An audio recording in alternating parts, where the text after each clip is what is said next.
right. Just see if the volume's working once this kicks in. Anytime now.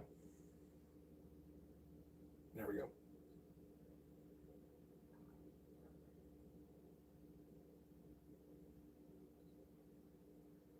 Okay, all good.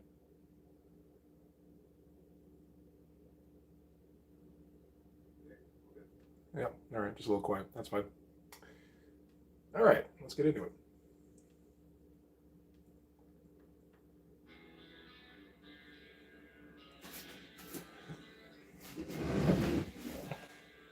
So, the thing I started last week, I had a few suggestions for it, so we're going to try and rework it a little bit.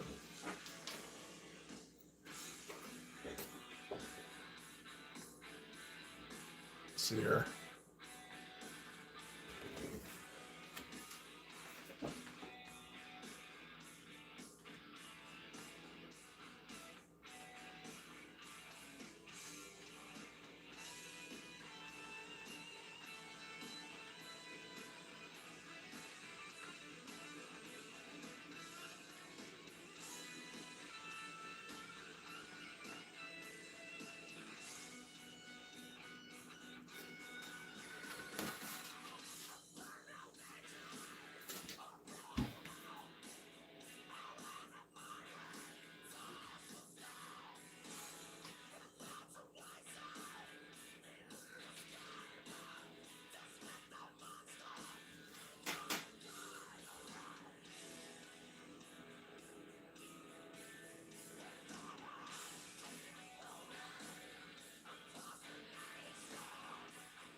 Hey, John, how you doing, bud?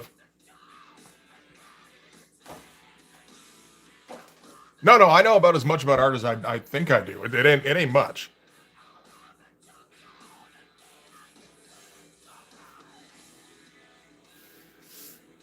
I think it's more people assume I think I know more about art than I actually do. It's like, no, I'm aware.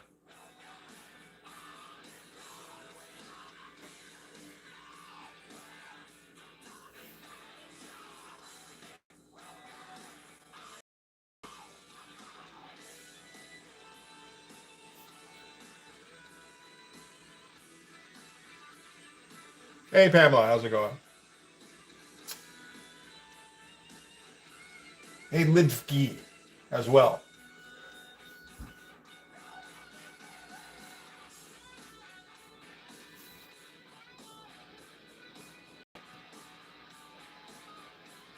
So, I got kind of bit last time by going straight into the inks. So, we're just going to kind of avoid that this time. We'll spend a lot of time on pencils today, I think.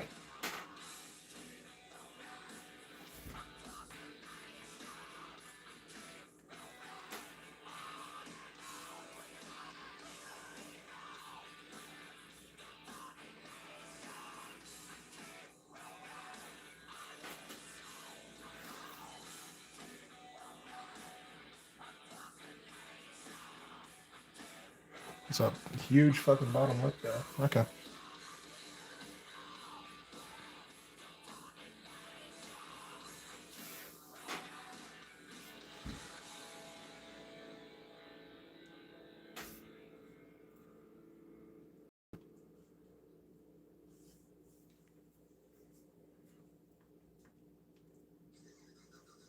So, styling this off of the Sam Keith one, I guess we should probably try to stick to it a little bit here and there anyway.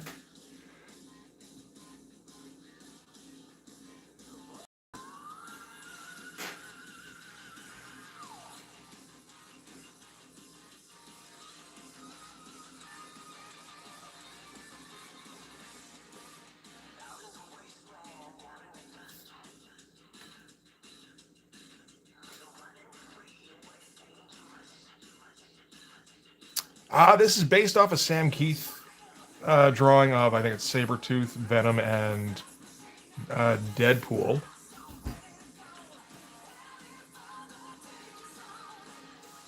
So, in that vein, but different characters, and maybe amping up the Sam Keithness a little bit, if that can be done.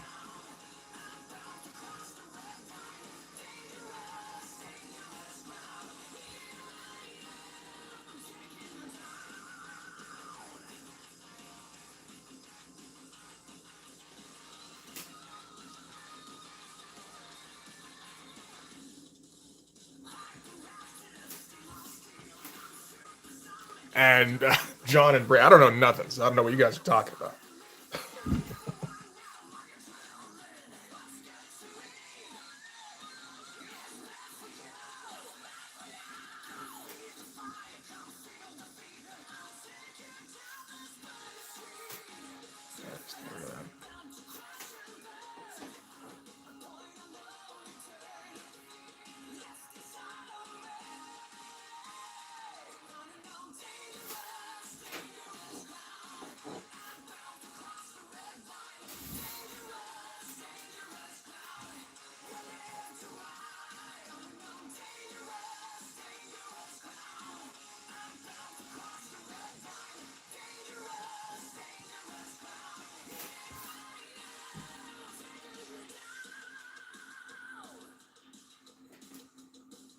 Well, we'll see. I mean, I don't know how successful I'll be or anything, but when it comes to upping the Keithness, it's just that the amount of Keith I can see in this is a little limited. It's not a particularly clear drawing.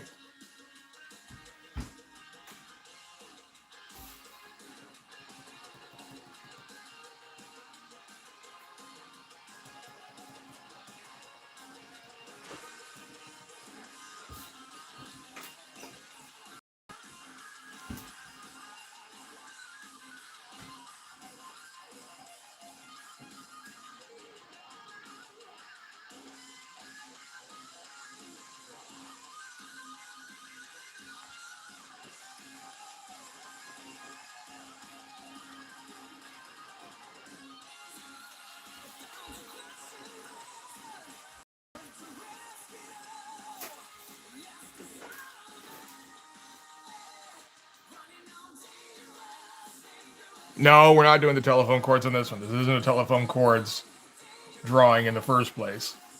It's justified on the hawk staff because that was the context for the original drawing.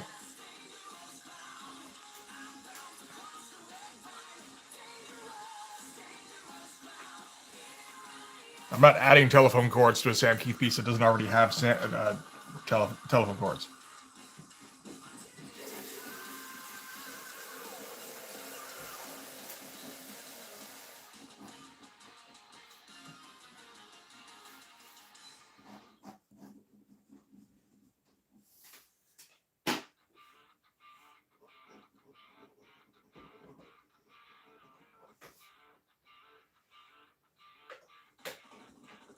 Yeah, this cross hatching is kind of nutty.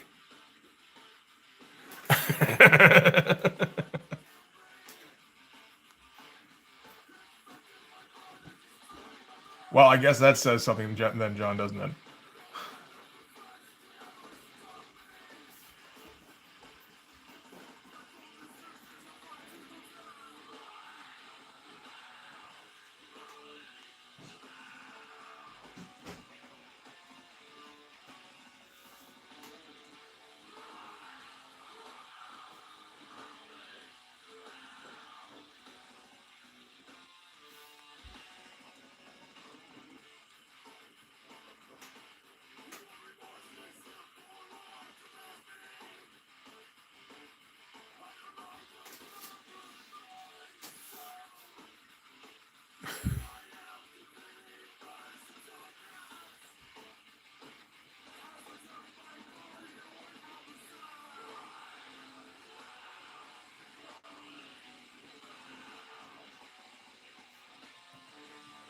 Oh, I'm gonna look up an Uzi for this thing.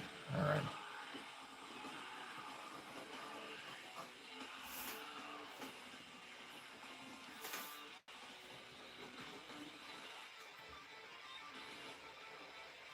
I feel like the Sam Keith version of the Punisher would use nothing but an Uzi.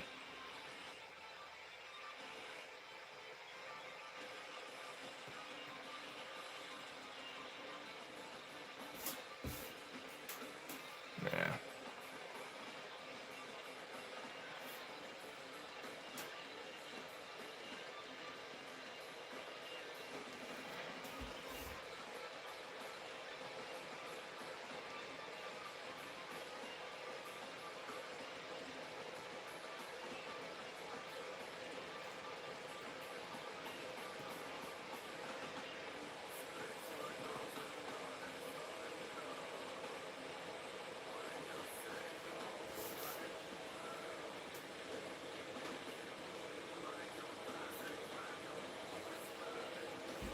Yeah, I thought there'd be some kind of Fred Hembeck looking elbows around here.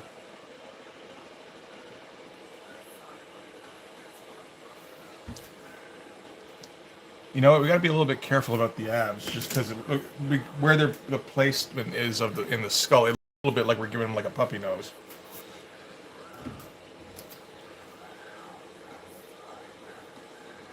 I think we just got to do that as like a scratchiness.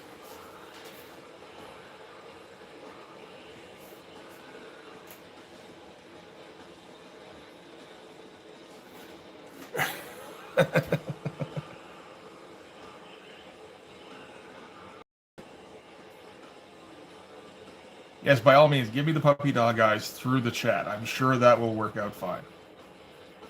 In a chat that doesn't support GIFs.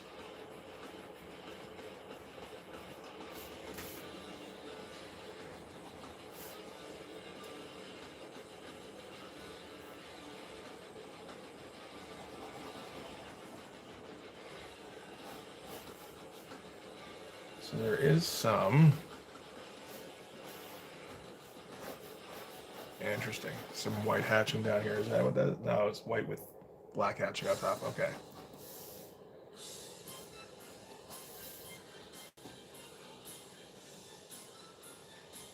Hey, Byron. How's it going?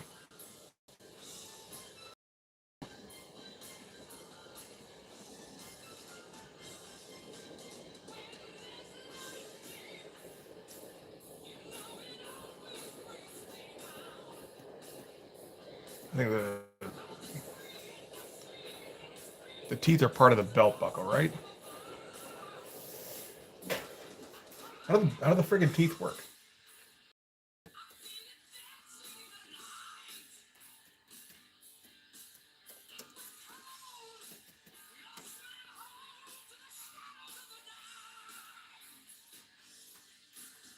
No, they just kind of go straight up, don't they?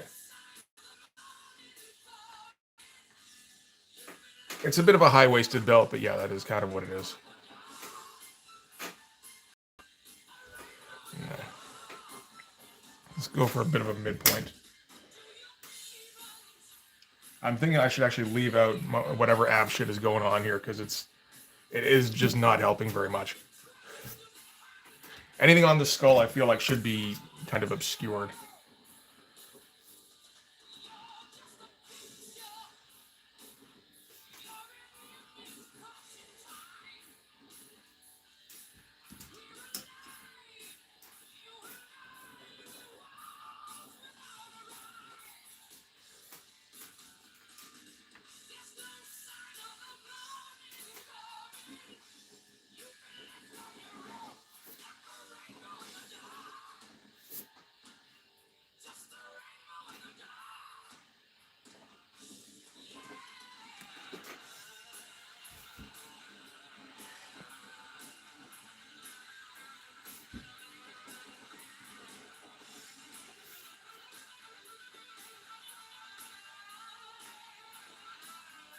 All right, man, good deal. This is a potential commission piece, so hopefully it gets to that point. We can, you know, there's certainly a chance.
Hey, Monty, how's it going, buddy?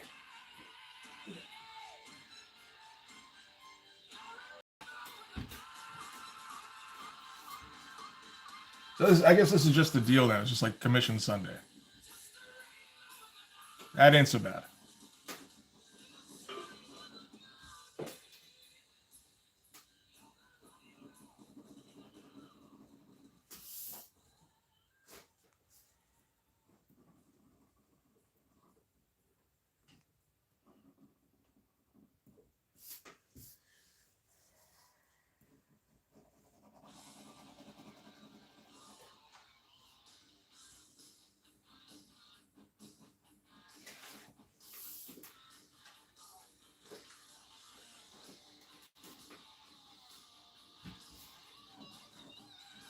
Well, in this case, it means just not going into inks or trying not to, at least on this piece. I'm not making any kind of judgments about the preferences of the commission in question.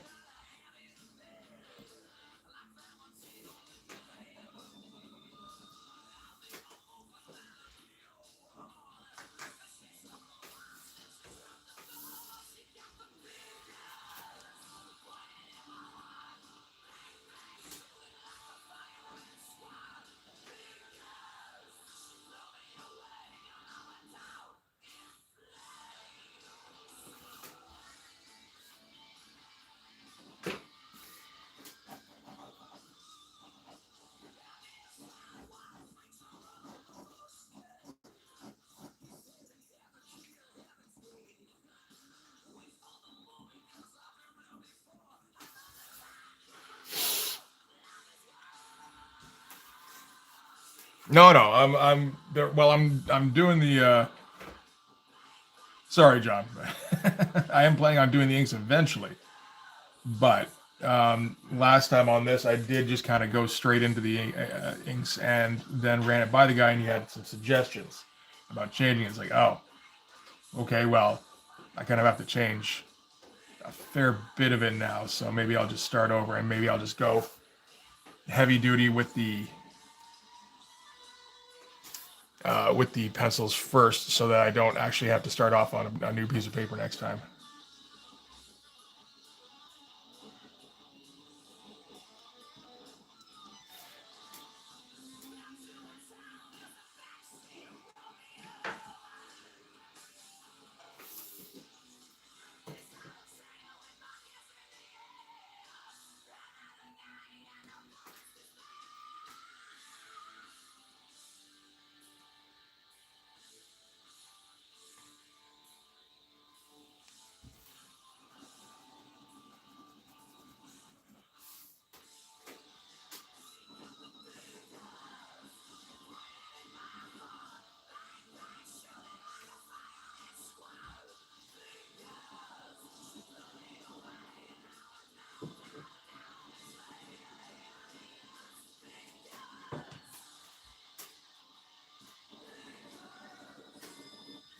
He doesn't have like a D on his head or anything, does he? Daredevil? I'm thinking like late '80s, early '90s Daredevil. I think he's just on the chest, right?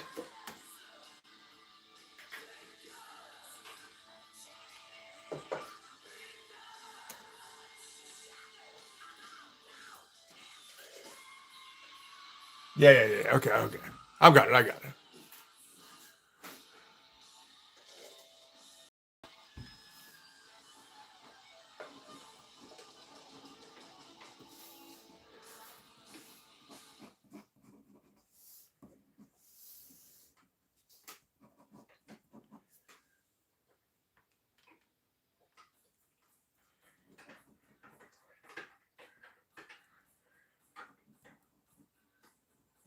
Mm.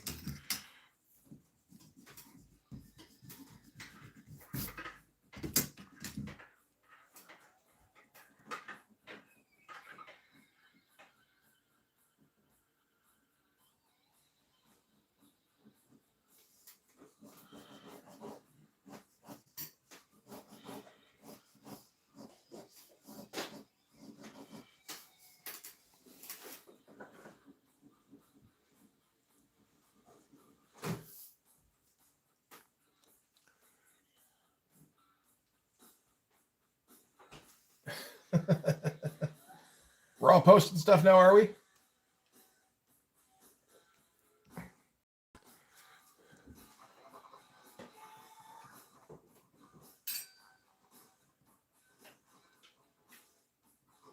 Okay, I got my copy of Incredible Hulk 368 around here somewhere. There it is.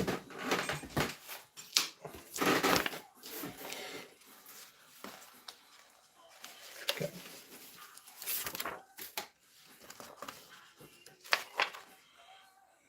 Just to get some idea on textures, all that. I think you do like really small fingernails, actually. What's up with that? It's weird.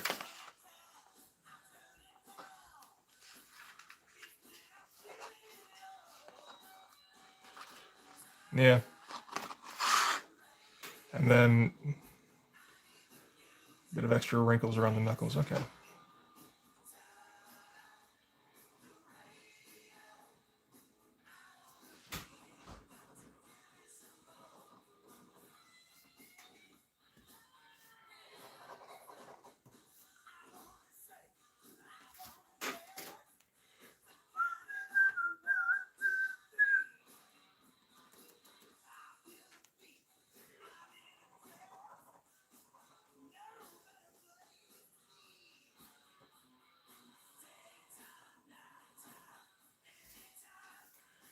Not much visible here for the original, and I think that's kind of how the guy wants to go.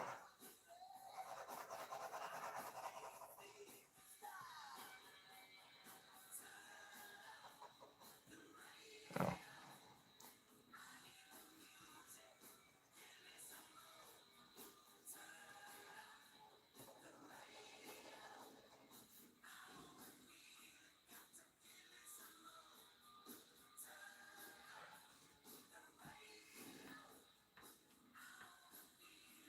Hey, Robo, how's it going, buddy?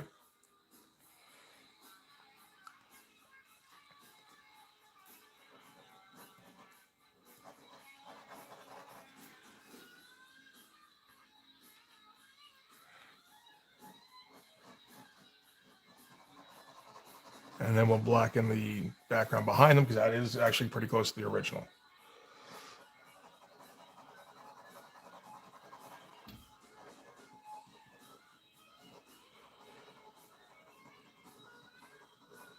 I've actually got like cast shadows and shit, which would be weird. That's something I usually fuck around with.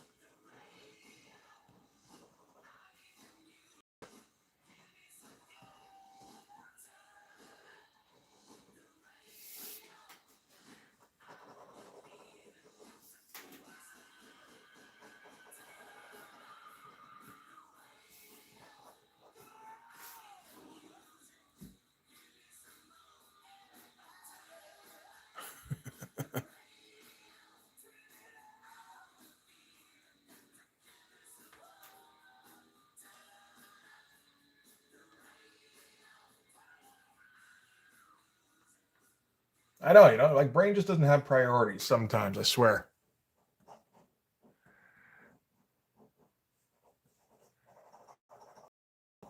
Like that's the most important part of any week, all right?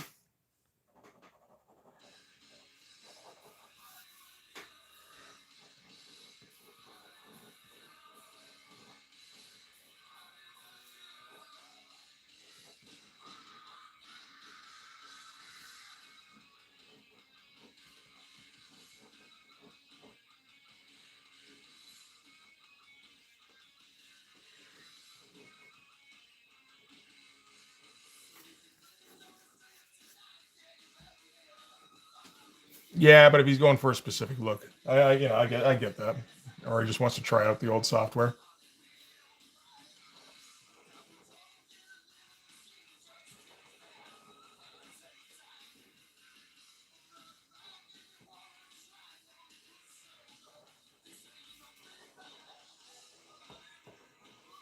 It's like there's techniques I want to try out too, but it's just like justifying the actual cost. It's like it's sometimes like, maybe not.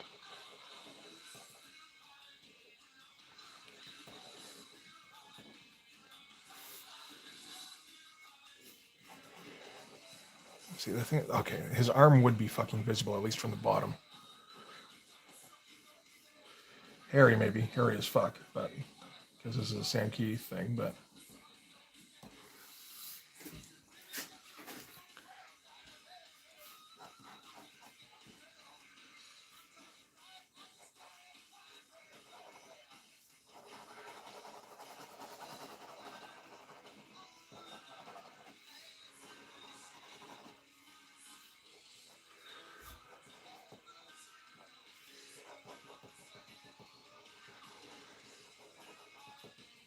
And the super hairy chest.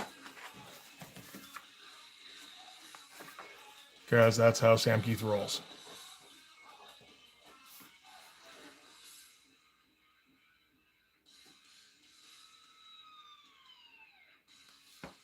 Hey, Mello, how's it going?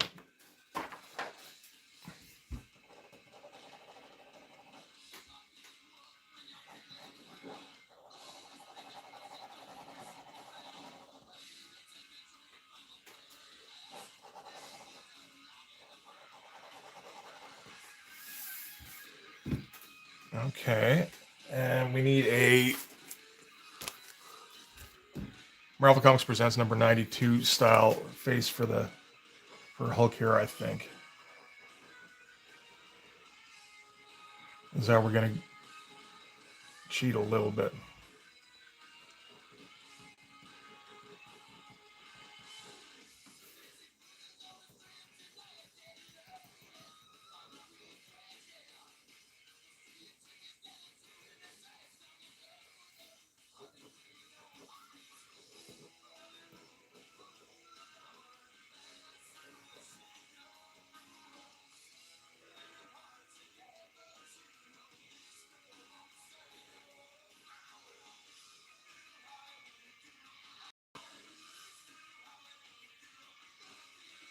There we go, much more Sam Keith looking than what I had before.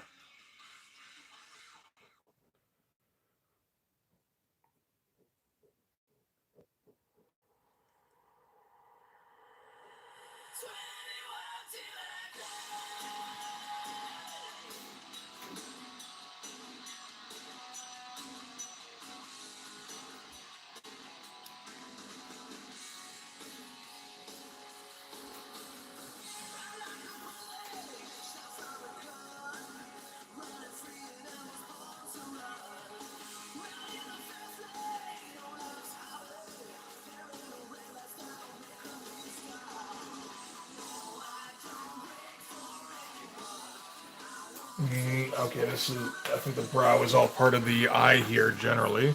Yeah.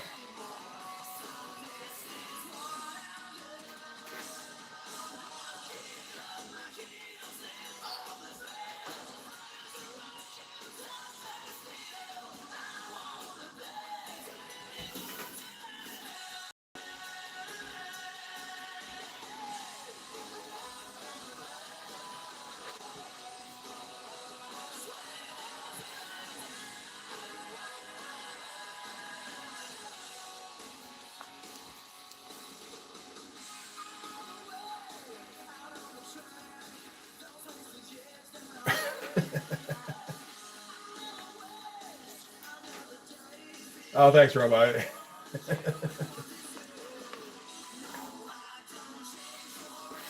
It's not something I usually do with the tracing paper,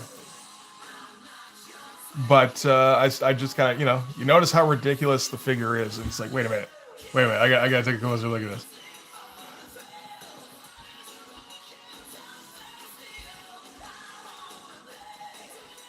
And it kind of turned out just as ridiculous as I thought it might.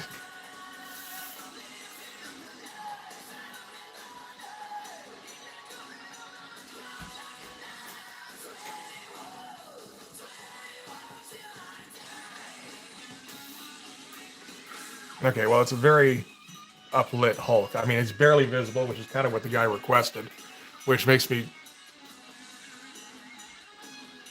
kind of wonder what the point is of making it the Hulk, but, that's okay. It's not my commission.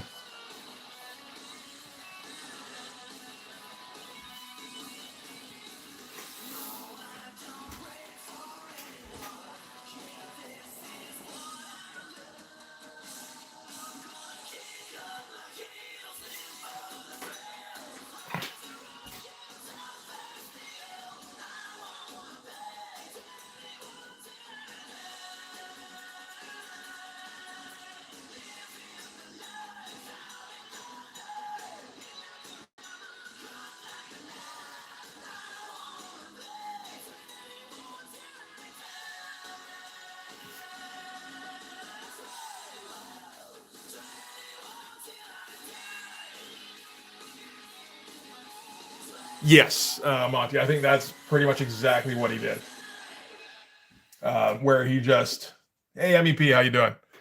Where he just drew elements. I mean, it's pretty clear when you see stuff like the abs up where, you know, the shoulder is almost, because he has no idea what the figure underneath looks like. It's just, I know what these components are, and I know I have a vague idea of what order you put them on in.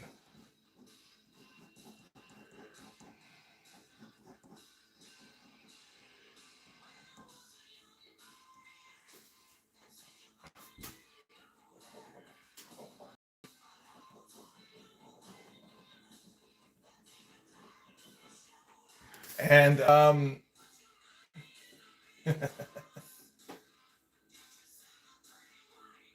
Mel, you're asking if this is a commission, like potentially. So this is when I started last week, but dude requested a couple of changes. So I was like, okay, well, we'll do more in-depth pencils this time, so that I'm not just wasting paper.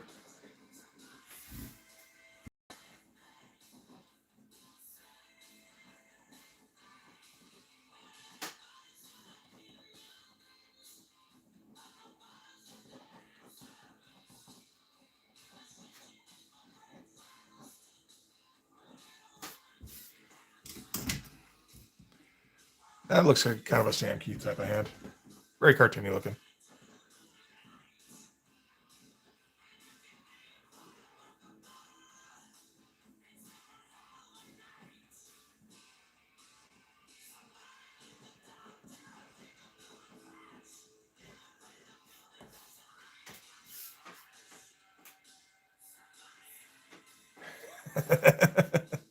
Hey, babe, how's it going, man? Good to see you.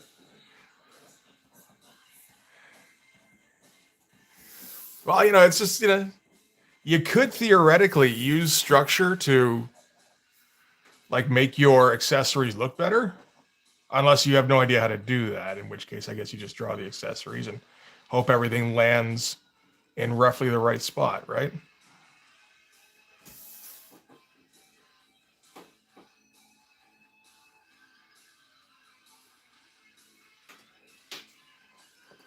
I mean, honestly, this is probably working out a little bit better. Just redoing it, I got to kind of change a couple of things that I wasn't too sure about myself, so that all worked out fine. And now I can use this as scrap paper, right? So all good.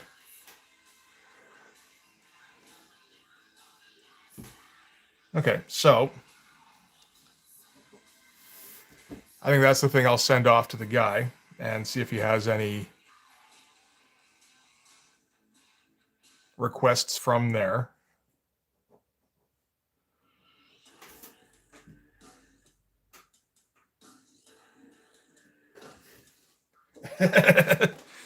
Oh yes, all things emanate from the shoulder pads in a Liefeld drawing. I think that makes quite a bit of sense.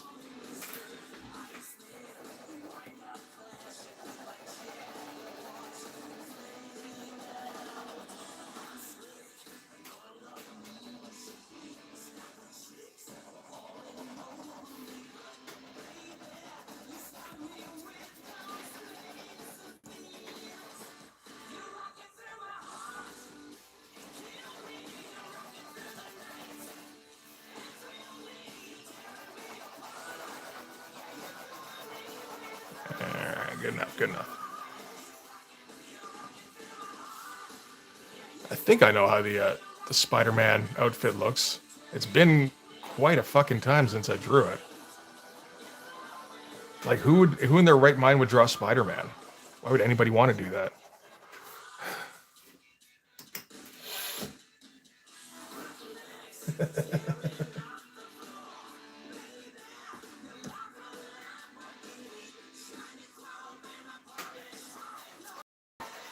Okay. So yeah, we'll go with that, and we'll see how he digs it.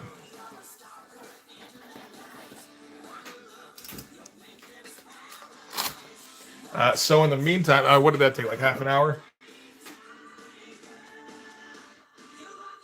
Yeah, about there. So I guess we can just, actually try and work on Blood Force a little bit now. Now that I'm through all the commissions.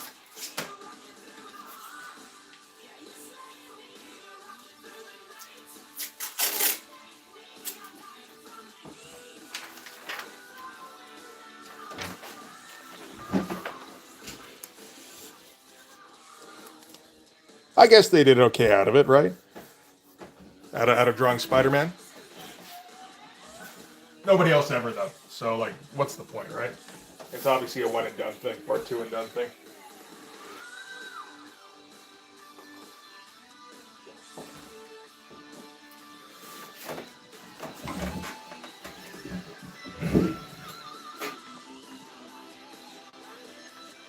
All right, let me find my script. I actually got to look at the script now. It's crazy.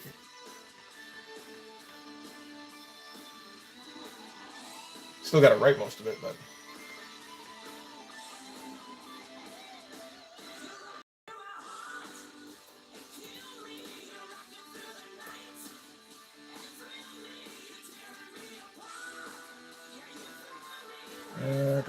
There we go.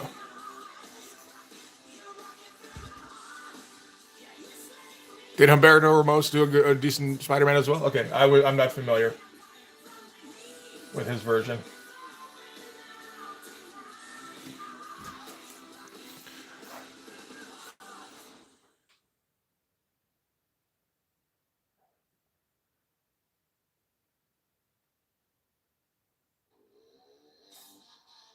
Okay, how many panels is this?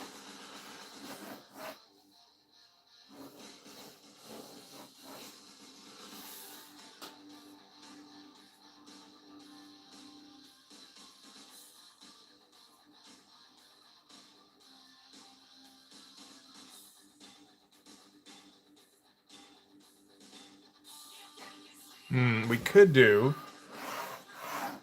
sort of a long vertical panel here setting things. That's going to make things a little bit difficult. Maybe we don't do that.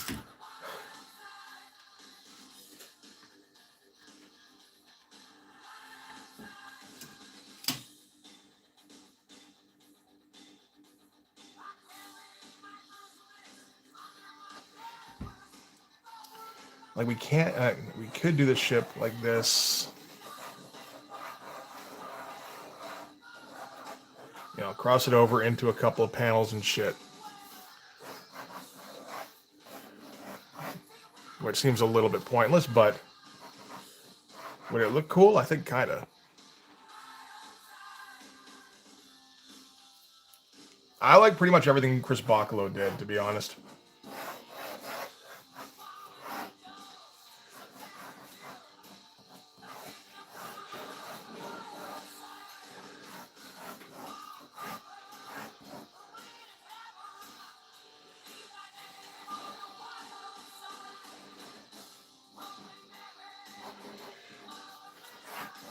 And then have like a no panel border kind of panel at the bottom here. I think that would work.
I have no idea who Scott Johnson is. It's interesting.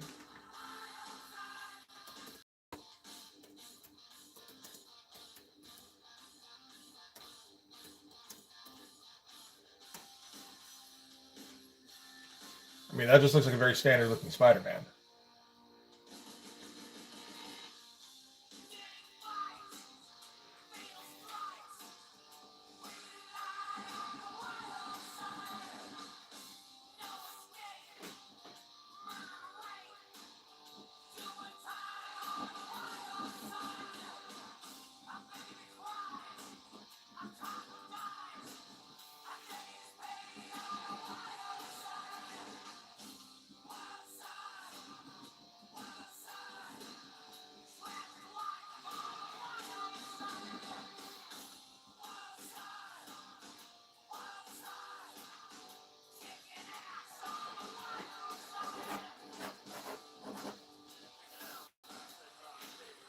Let's see, how do we do?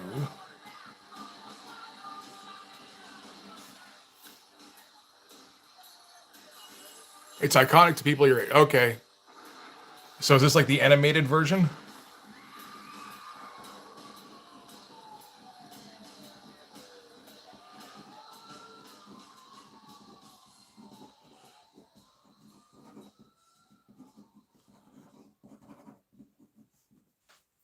Or something close to?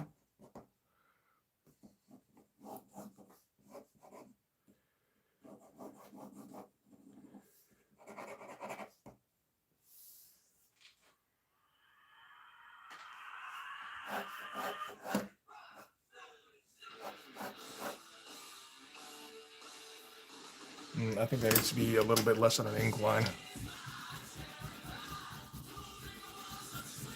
I mean, it looks familiar, but it does look like a very generic Spider-Man.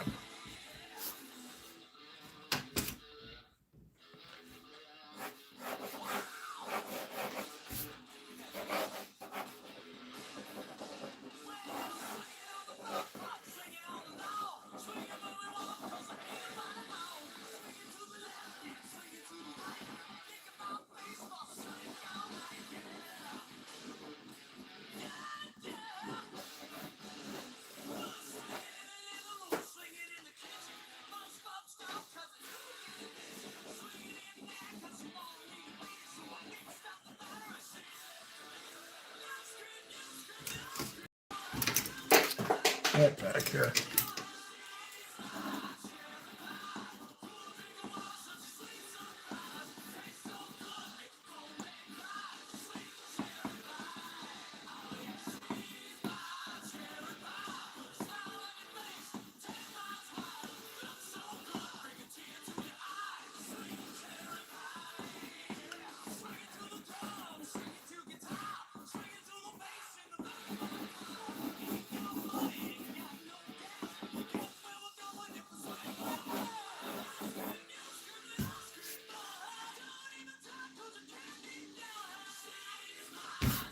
Yeah, I don't know if you can get much better than Dale Keown on the Hulk, really. I wasn't aware he did all that promotional stuff. I guess, yeah, he did a fair bit. As did, like, I mean, Todd McFarlane didn't exactly draw a lot of promotional Spider-Man stuff, but he did do a lot of iconic shots intentionally so they could be promoted. I'm pretty sure.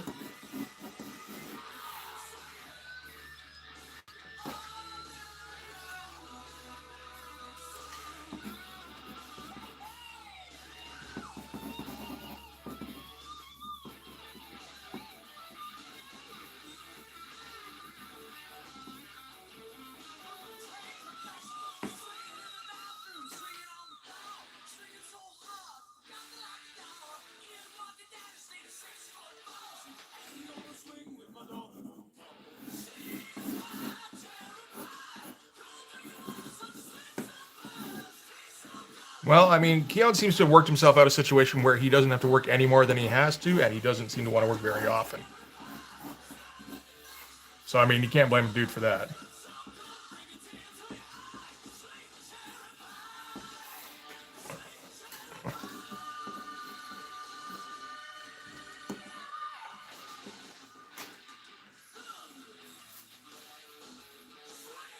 Is Nick Klein the guy who has kind of an Art Adams look?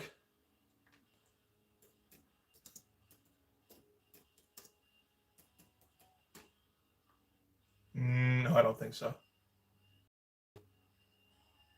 Anything looks a bit more like Diodato than anything.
Okay, we're gonna do it through the mouth thing, are we? Okay, sure.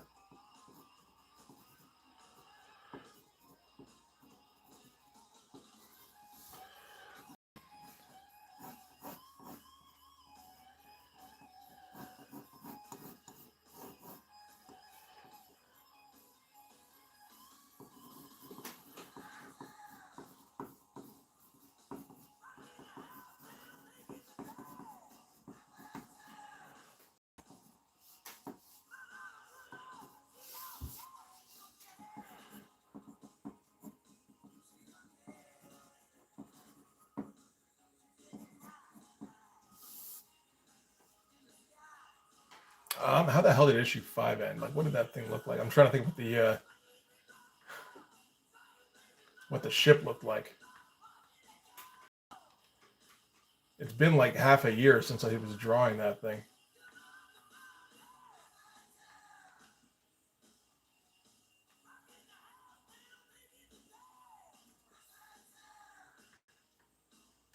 I didn't draw too much of the interior of the ship.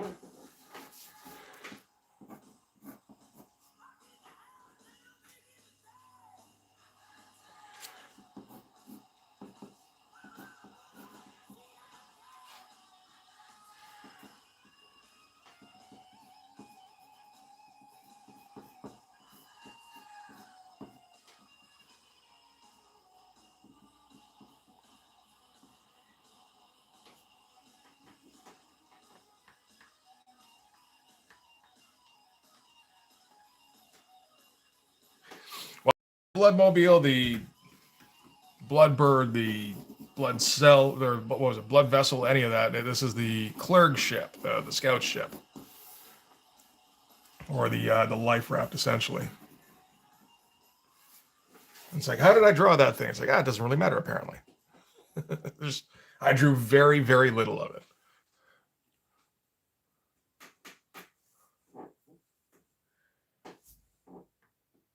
Bloodwing works too, for sure.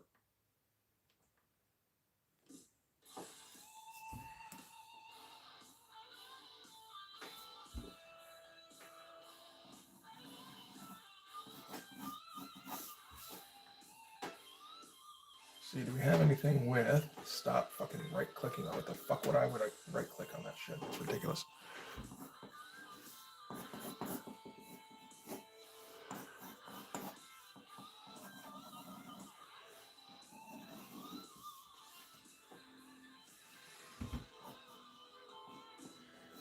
And really, nothing here looks very dissimilar from the Blood Force ship either.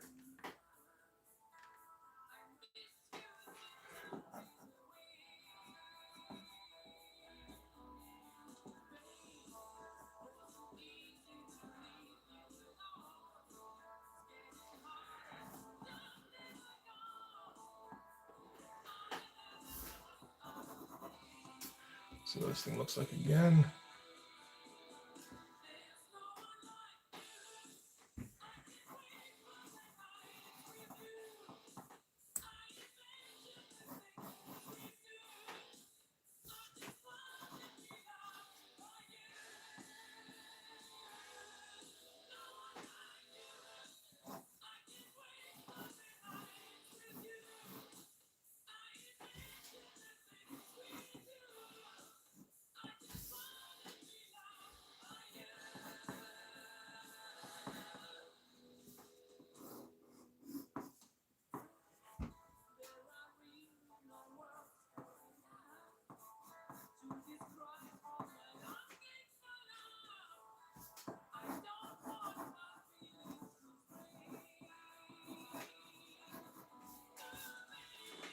Something like that. I don't know.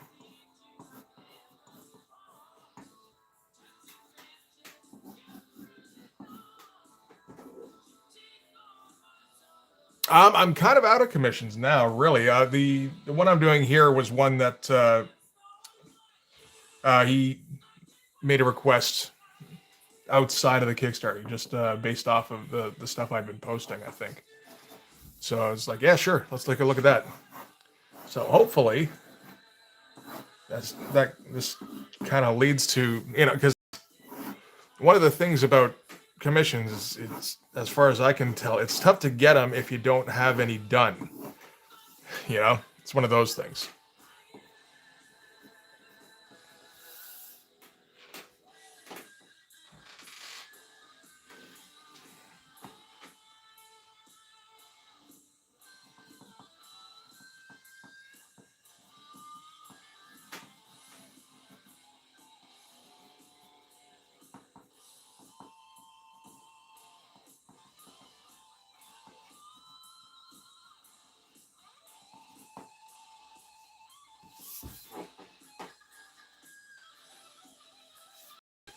I'll take it. If somebody wants to offer me 200,000 commissions, they will get more expensive as we go, but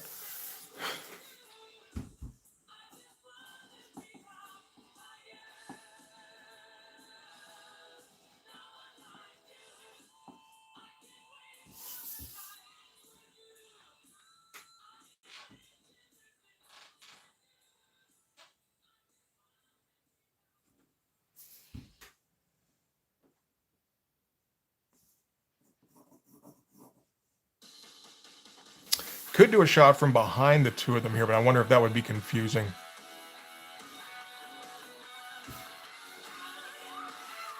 I think maybe if we do it from in front here, kind of, again, show off Popo behind them with the sword. That might make some sense, but it is kind of spoiling any kind of surprise. Not that, I mean, there's much of a surprise to spoil here.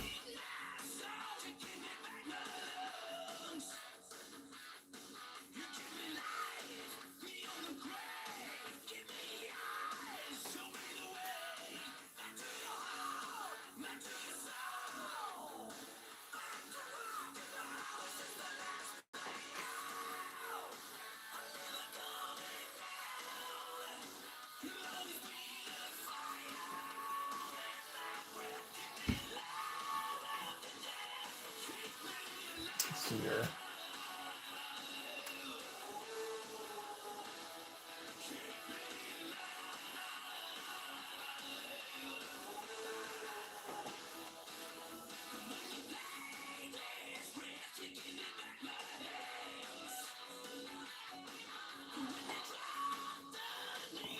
Let's close up on the lieutenant. I guess this is going to be his last close up, so might as well.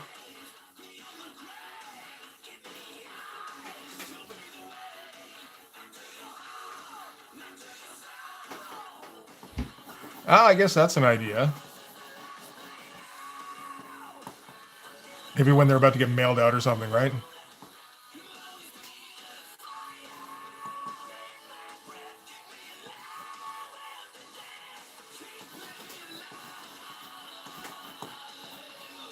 Let's focus a bit more on him here.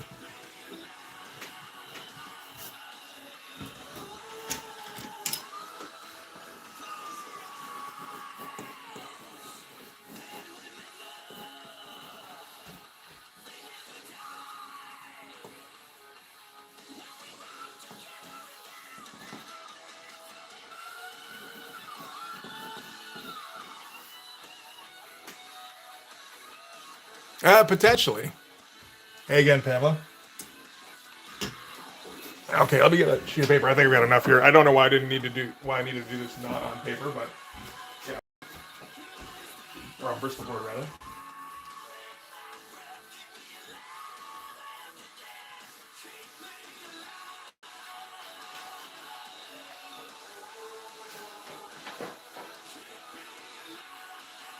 This, I think this is Strathmore stuff, so that's all right.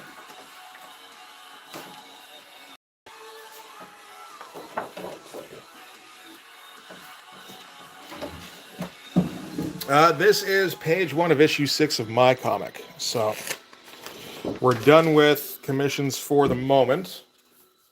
I'll run it by the guy and see how he feels about what I've got so far.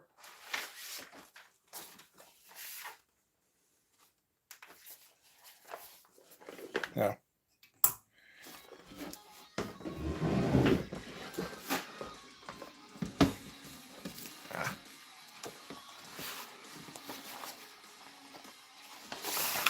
Look at that. You don't need that no more.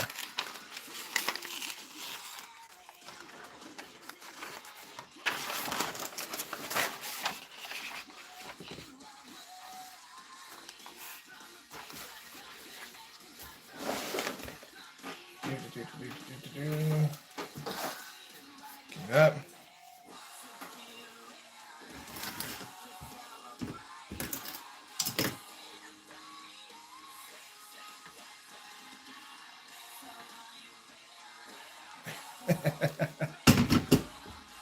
Well, I mean, I know I got a rough idea of what happens in issue 6. I've had it for a little while. It's just been a matter of, yeah, so why don't you draw that then?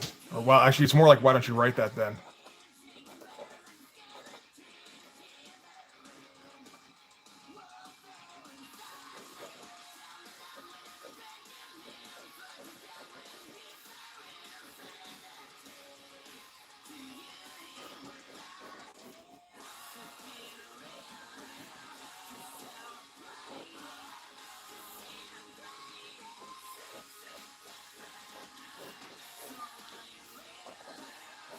Actually, sitting down and writing the thing has been extremely difficult. And now it's getting to the point where I haven't written anything in like a year, I think.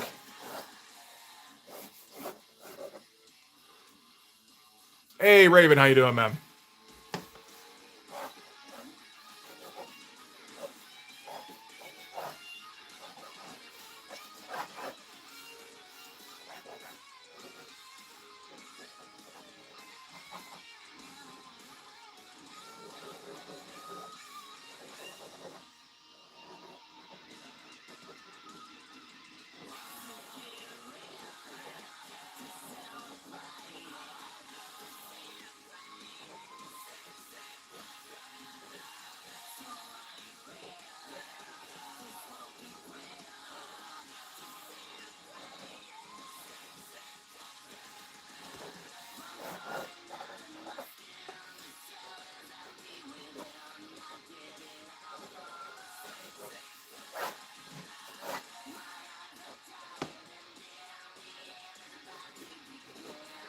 And I just refuse to do any of this carefully, you know?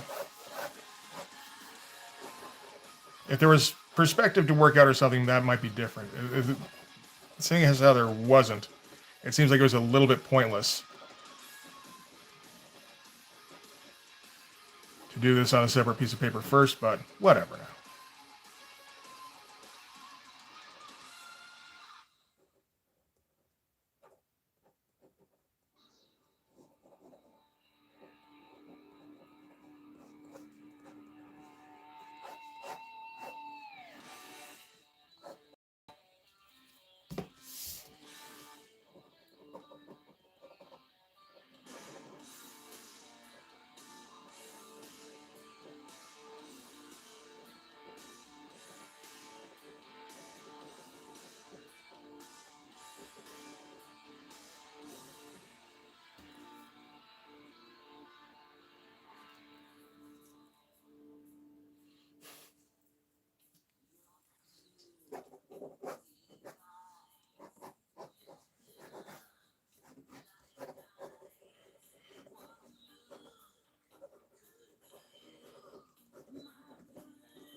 So we're gonna have to do some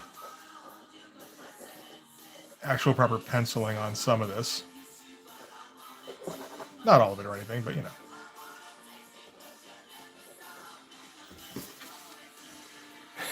Those are just the best pencils I've ever seen, I think. Oh, shit. Give me that back.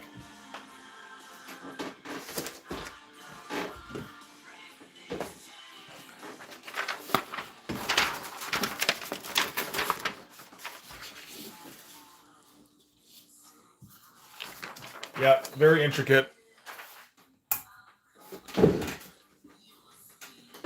It is truly what people are here for.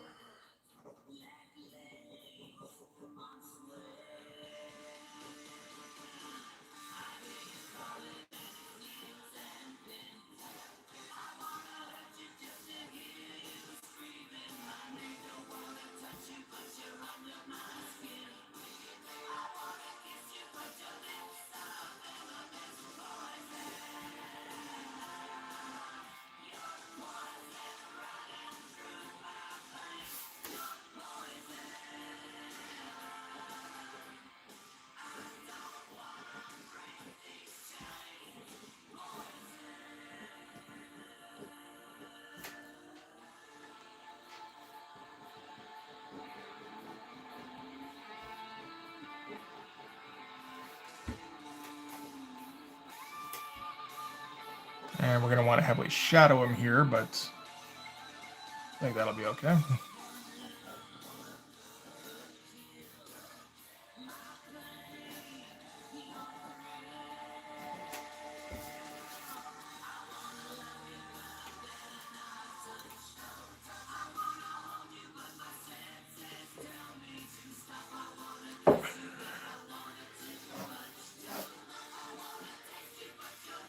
Okay, well, I mean, that's good enough for ruling panel borders anyway, right?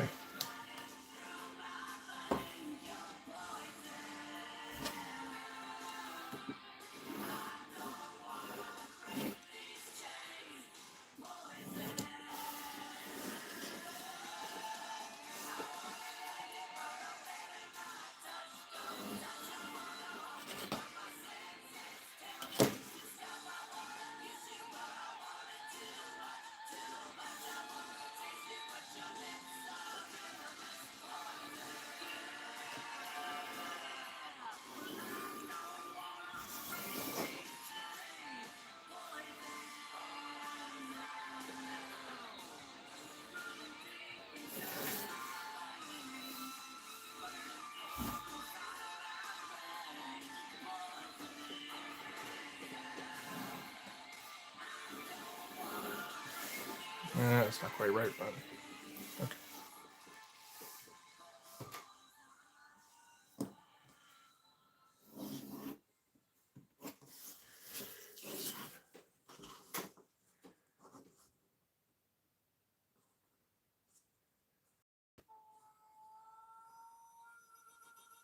We should probably leave a bit more room up top here.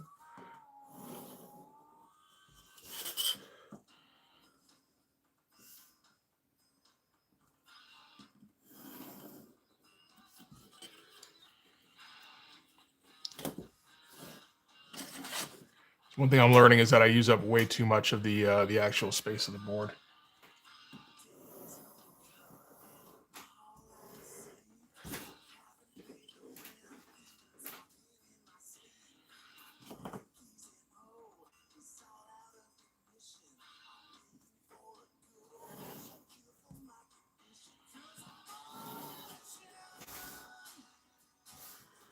It's not near the halfway mark? Not really. Okay, interesting.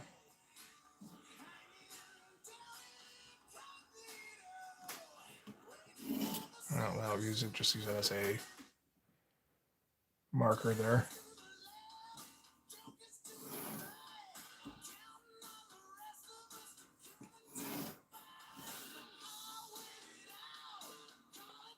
Yeah, that's fine.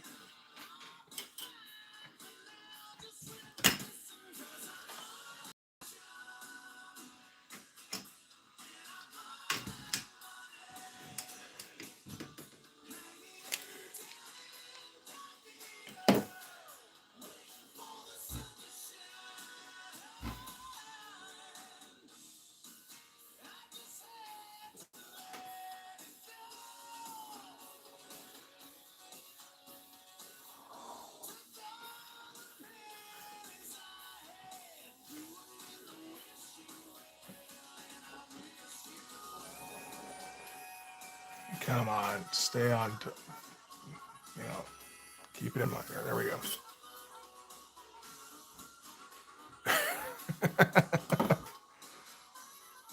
I don't know that the page looks particularly professional.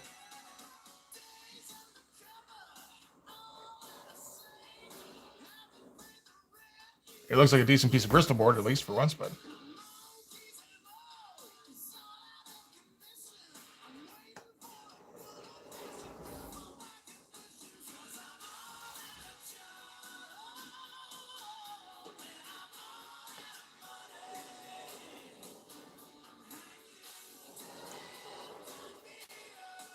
I went right over where the wing is. Oh well.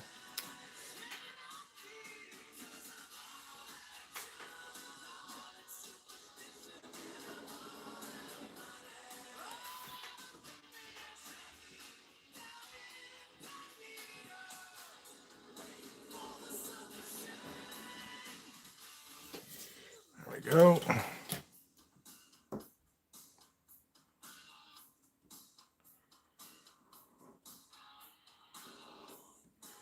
Come on. There we go.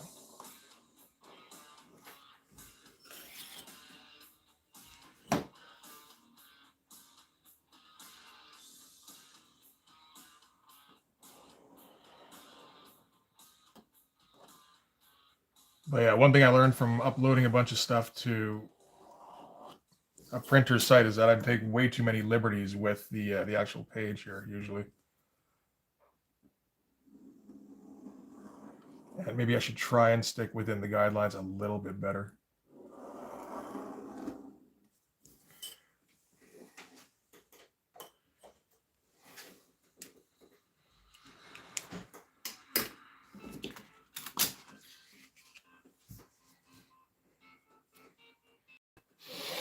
I'm gonna have to sort out what's going on with this ship here a little bit better.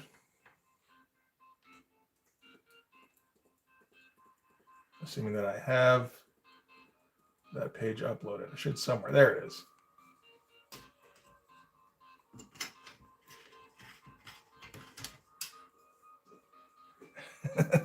Well, I found out there are some problems with full bleed all the time. Now, you would have seen the update probably. But yeah, apparently I'm still having difficulty matching up the changes I made to the art to Mixam's size requirements. I don't know what exactly the problem is. It's getting a little ridiculous, to be honest. But you know, like if I used no full bleed, I feel like things would be a lot easier because they just apply a mirror bleed and it would be reflecting white, you know, like the margins there, the gutters, and we'd be kind of all good.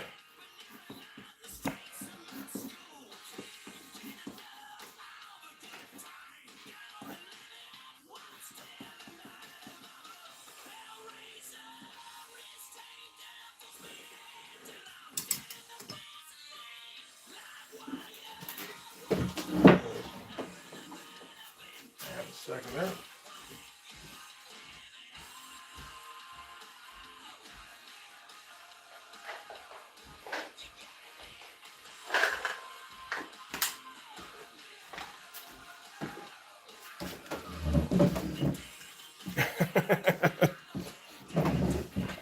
Okay, but do I get sued by Dale Keown if I call it full bleed? If I call anything full bleed, probably, right?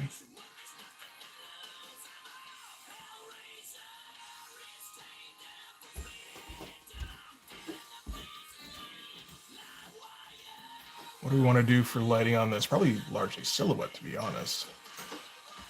Maybe not totally, but...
Where in the fuck is my blue Tombow? There we go. Is that it? I think so.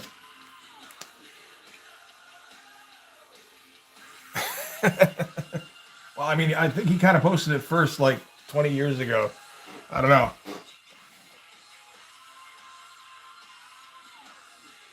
That is the name of Dale Keown's studio, is Full Bleed Studios.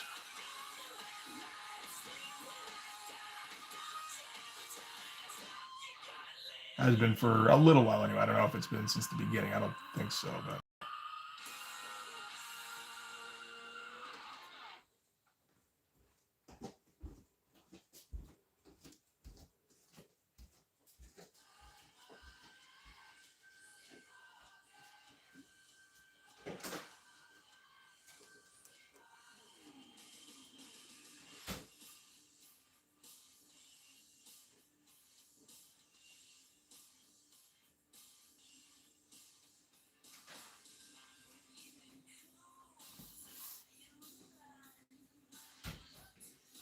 All right, Raven. Thanks for stopping by, buddy.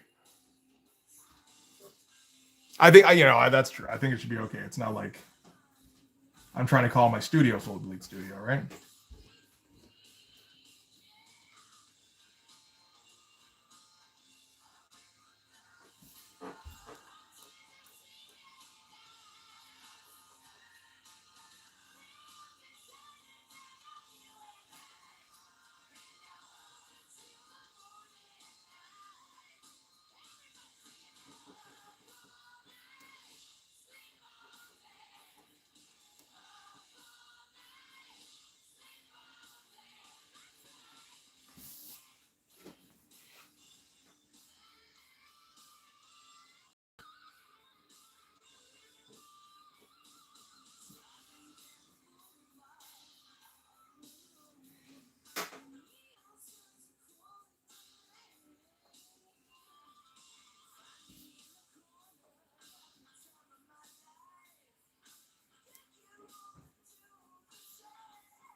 Been a while since I drew these guys, man. It's almost like nostalgic.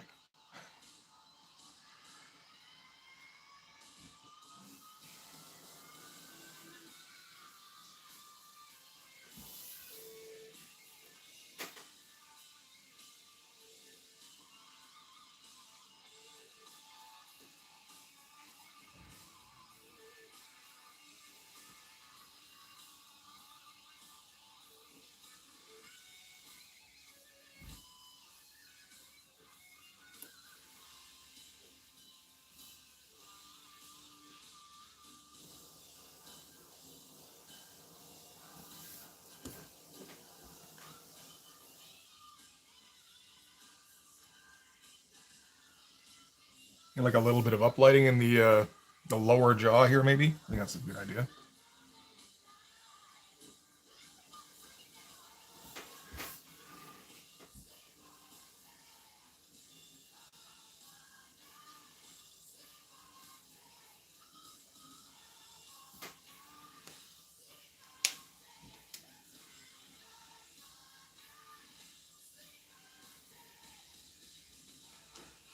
Yeah, I know it's been a while.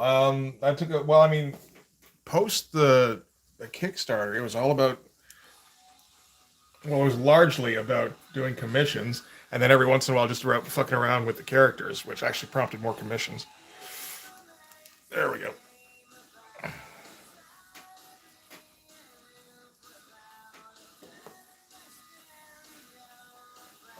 You know what? I need to wash this brush. Hang on a second here. Where's the fucking soap?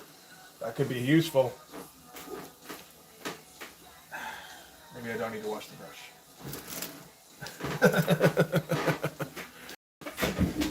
Hang on a second here. There it is. Okay, got it.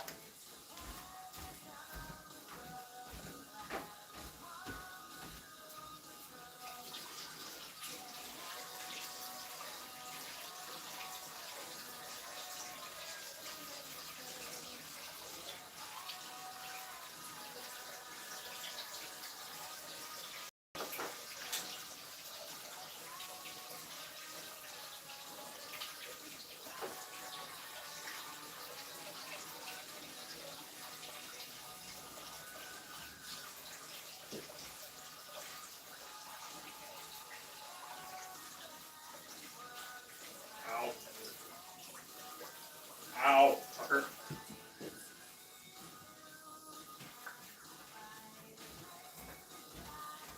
Never do remember to wash the brush after a stream. I always like walk away immediately and then next week, oh yeah, right, I probably should have washed the ink out of that thing.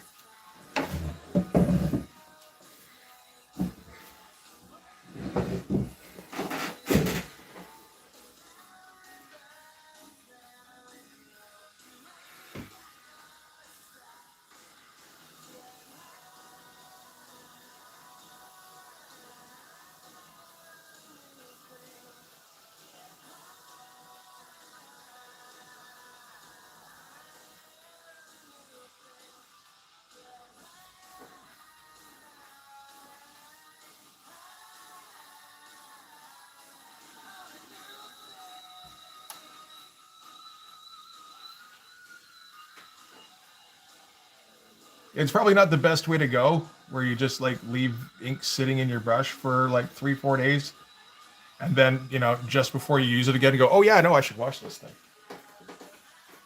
I don't think I saw that recommended in any art books, but I might just be remembering things wrong. I've notoriously got a terrible memory, so I assume I'm doing things the right way.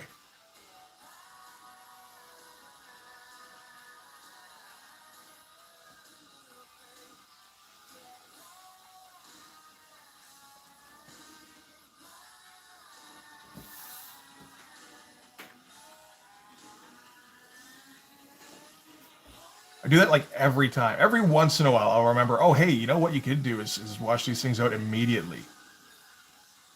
That might be a good idea for the health of your brushes. But mostly, no, not at all. That's true. I mean, I do have to build up my supply of texture brushes.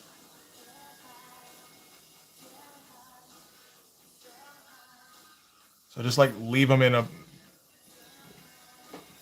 thing of ink for a week, or a month maybe.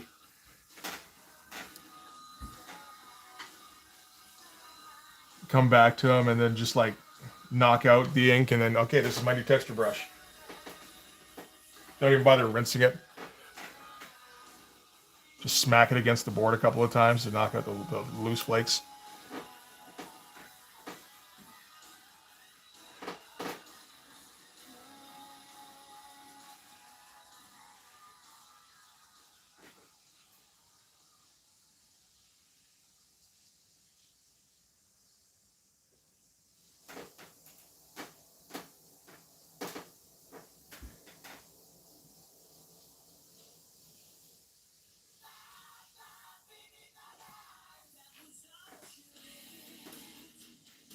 No. Oh, the actual like nib like fell in. You think eventually you drain the ink, but I guess if you refill the bottle, that's okay. It's just infusing it with more art, is what happened. That's like it's an investment, is what that was.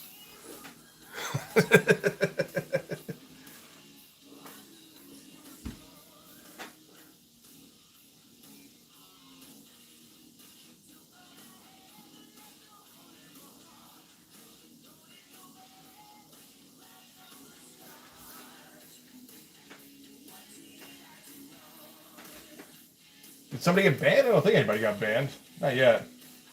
I don't think it's going to be that kind of stream, to be honest. And nobody's going to show up to tell me I don't know anything about art. They're not going to like devote time to chances are I think that they probably didn't watch more than like 5 minutes of the video anyway. They're not gonna keep devoting time to me. That's all right.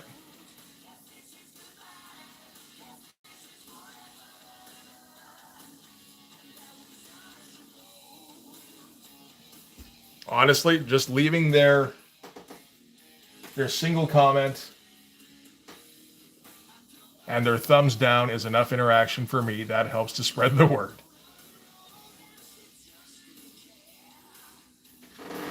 And hey, Nick, how's it going?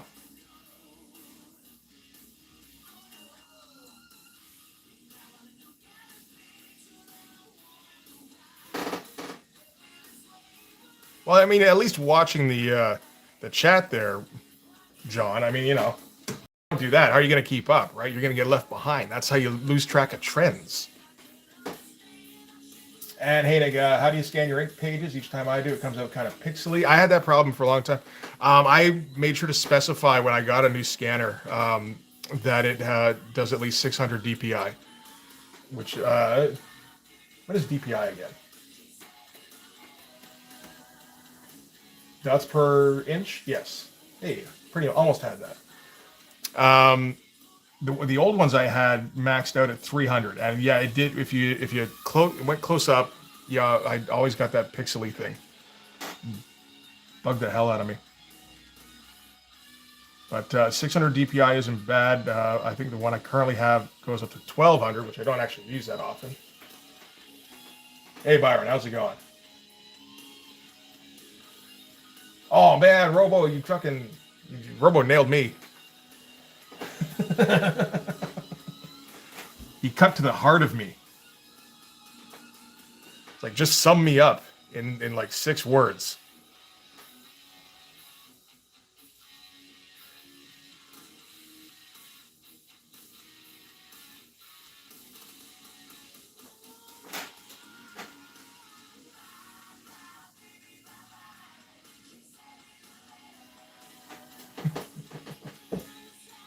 Working on this Graph Girl page. All right, cool, good stuff.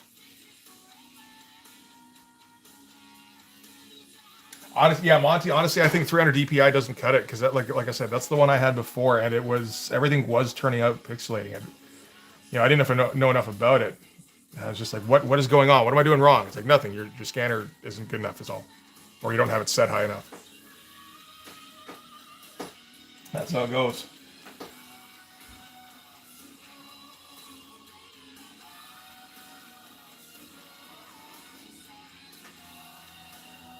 I mean, maybe there was something in addition to that, but that was my experience of it.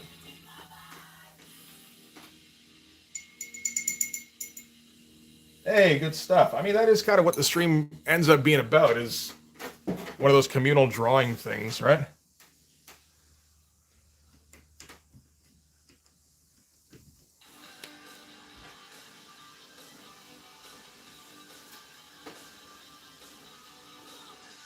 Not something I did very often, when like in actual like real life or anything, but did a couple times hanging out at a friend's place and doing some drawing on pages.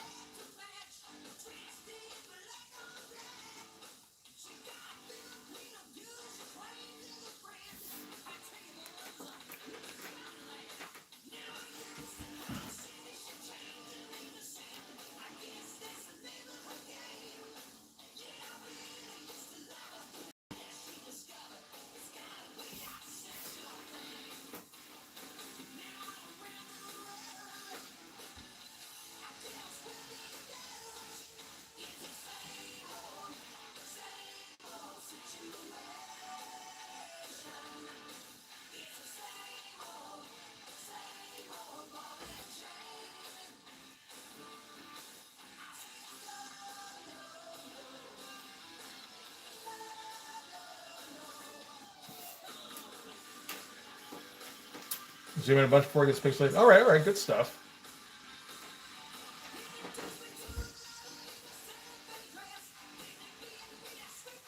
I mean, if you are getting lower than 300 DPI, that's almost certainly the problem then. Maybe that's just the problem, is that I was zoomed in too close when I was using 300. I prefer to have like essentially infinite zoom. So the 1200 works nicely for me.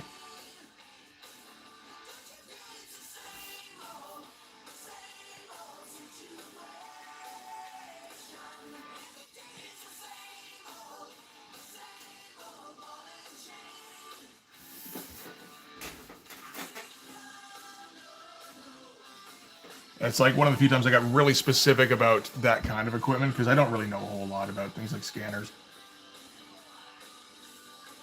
But it's like, okay, I know I need this, you know, all right, I think I know I need like this many DPI. I want to be able to scan on this size surface. Got me like a very specific photocopier. And then found out like N-Raven's version that he's got does the same thing, only it can also print 11 by 17, which mine can't. And it's like, oh, that would actually be really helpful.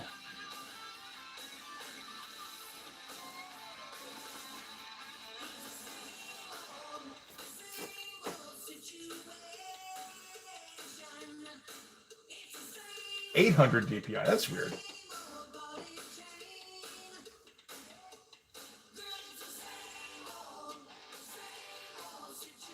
I mean, yeah, obviously it makes bigger files, Monty, you know.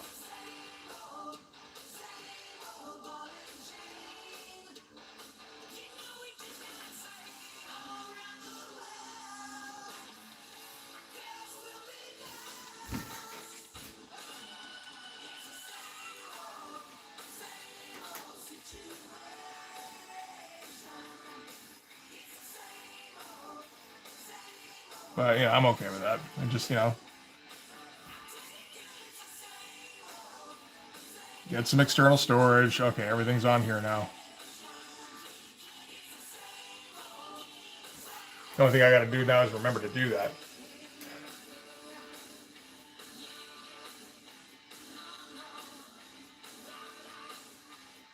All right, yeah, no, let us know how that works out, Robo.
She gets a little confused sometimes, eh, John?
Okay, as she explicitly said she wants that concrete or robo there.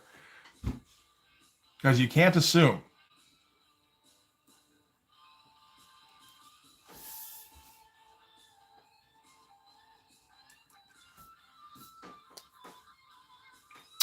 Yeah, that's a good idea. I was thinking about the battery earlier. I might as well plug that in now. It's been like an hour and a half. All right, but I mean, again, she's vocally consented recently.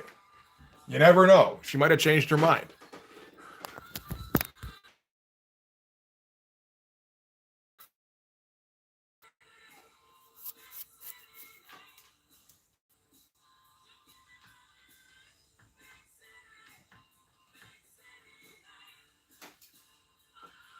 What are we doing here?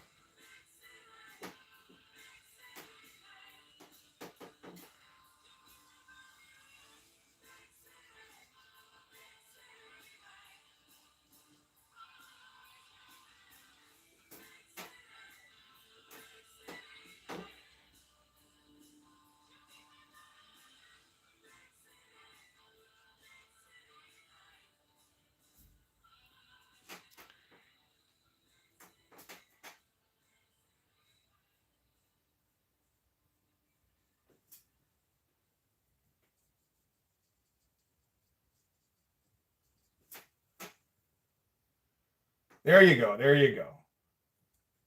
Make sure you got all your proper documentation, and otherwise, I mean, you might get fined. You never know.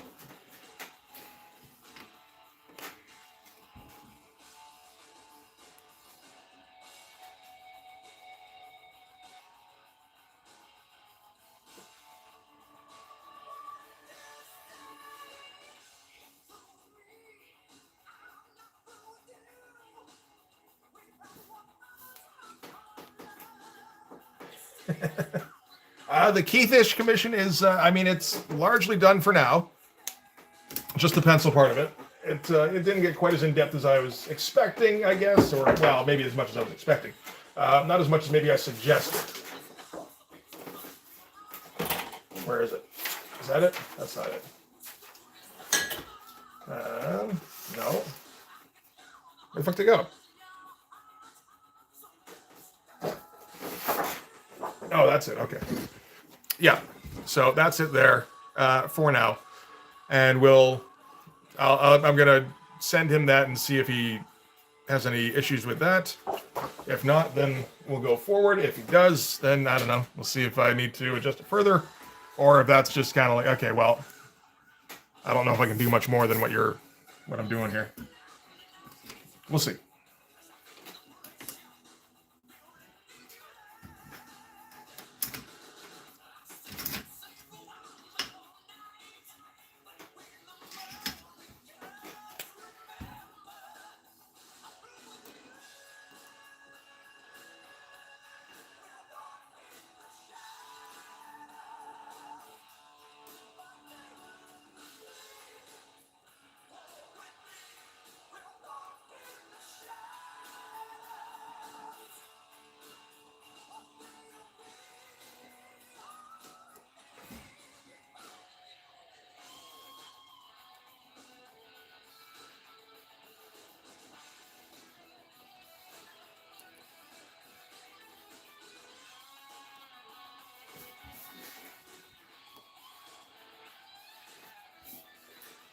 Okay, let's get some smaller line work going on in here. There we go.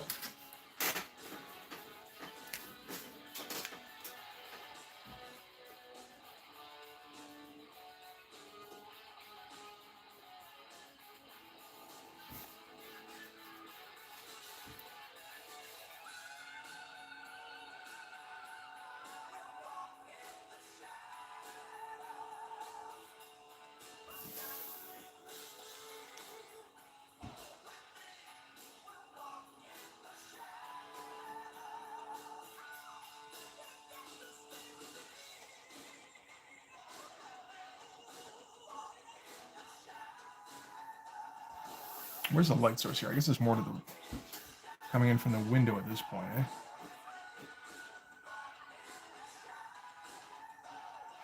The upper part.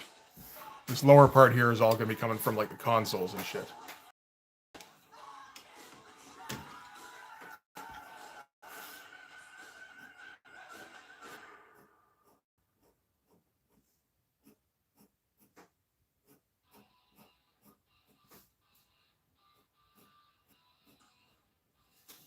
Yep. There's something I was drawing on before.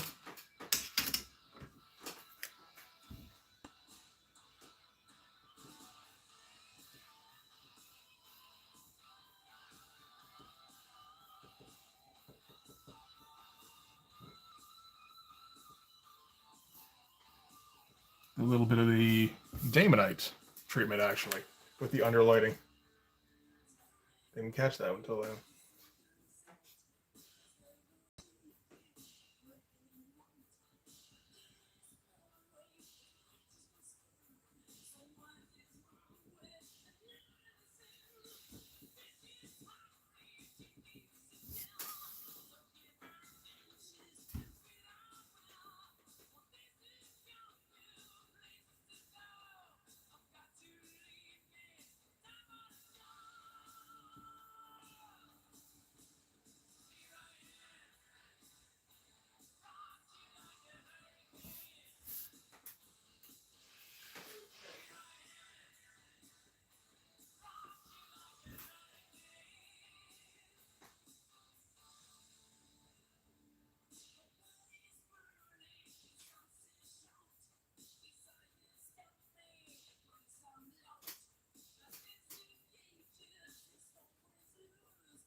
All right, not too bad.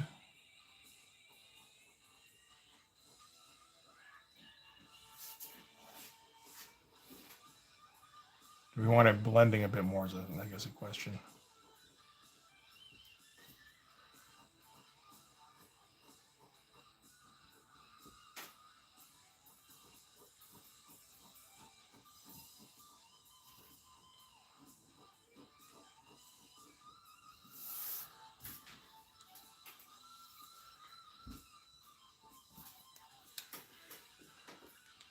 Maybe a little bit.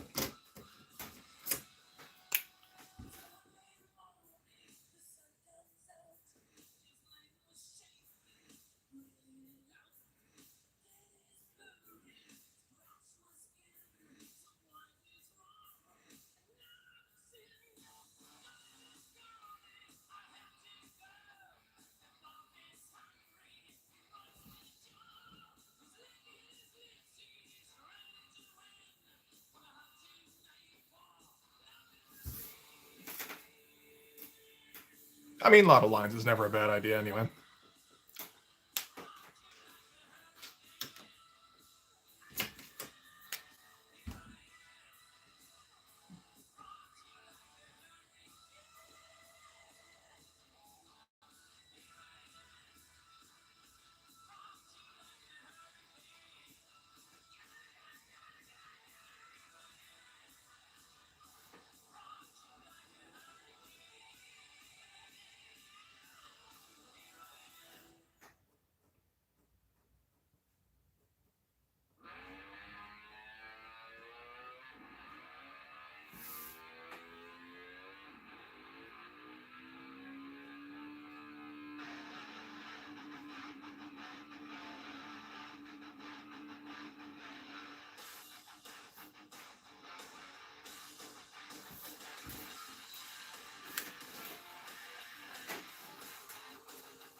Hey, it always works, man.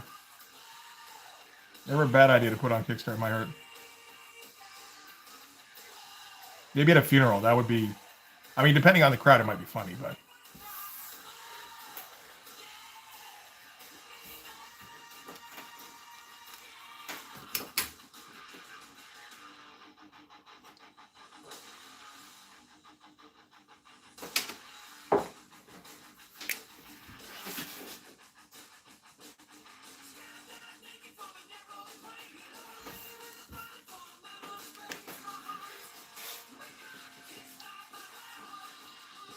Like, I'm thinking if, like, you showed up to, like, your Pop's funeral, and, you know, they're about to put in something, you know, appropriately just kind of quiet and a little somber. You just go, no, wait.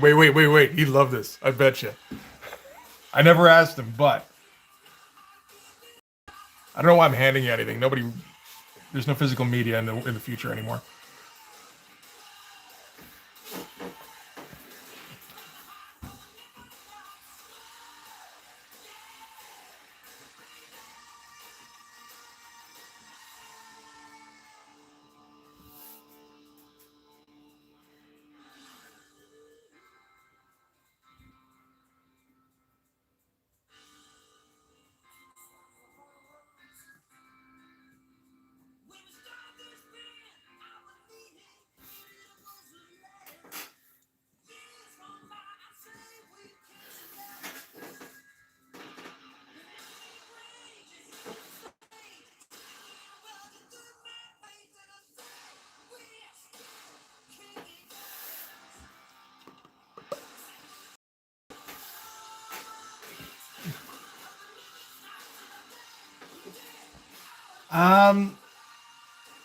I think there'll always be a demand for physical media, but I don't think it's going to be the primary mode of delivery.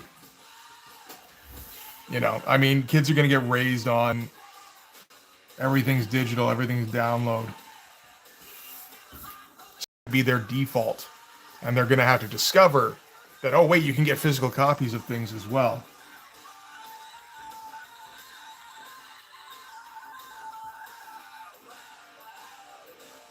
And that would be cool, but I mean, they'll still they'll still think, oh, but it would also be way easier if I just got the digital thing, right?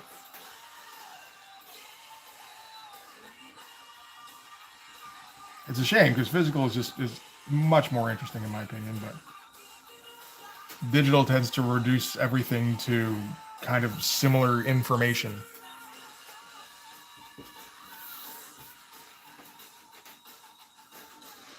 Yeah, no, I think it'll be a prominent niche thing, and you'll usually be able to get physical copies of whatever. Like people still make CDs when they're making out, like songs or albums or whatever. Occasionally, I don't think too many people make tapes though. They should, because tapes were better. They're more. I don't know. Again, I like them better anyway.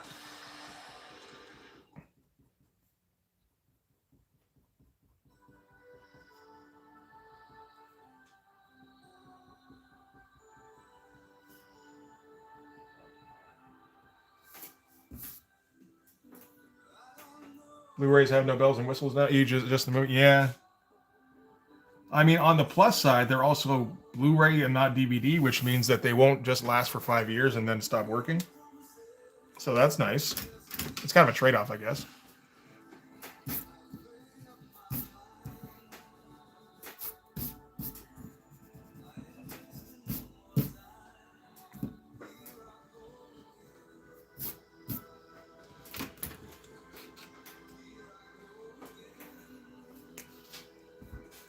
I guess it was a drag having not having like outtakes and making ofs and all that on every video anymore, but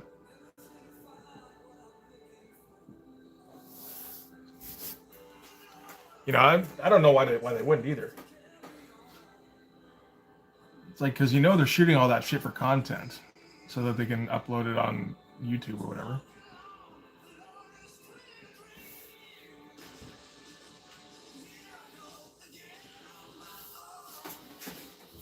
Or to have on like an Instagram reel or whatever. Anyway.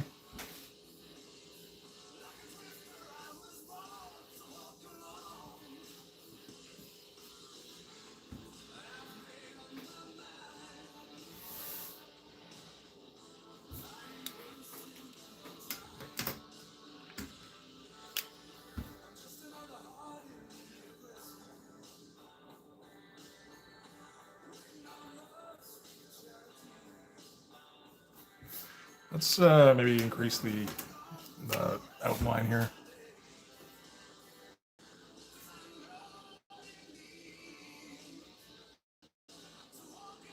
This is kind of like the last standout moment for this character. Let's give him a little bit of extra, just a little bit of extra pop.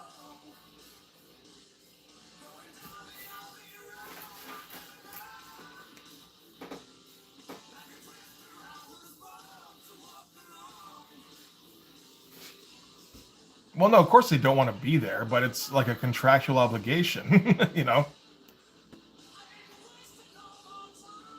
It's what they sign up for when they, you know, that's one of the reasons they get paid millions of dollars, because they have to promote the thing afterwards.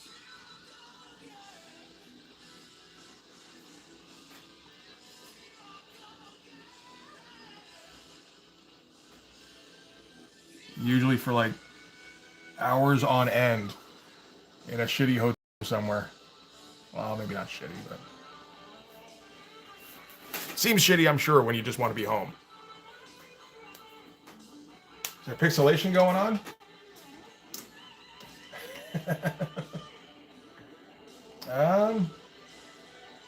Let's see what the live looks like. My catch up. Seems okay right now.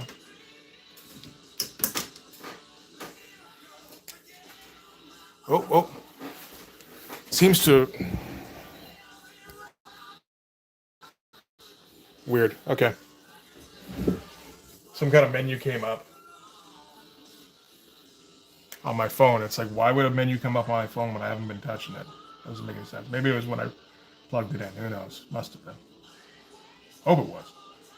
Just doing that shit randomly. That's the most annoying shit.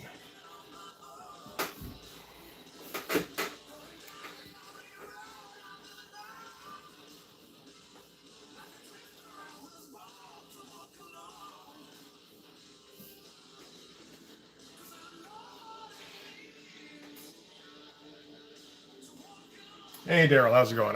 Not really.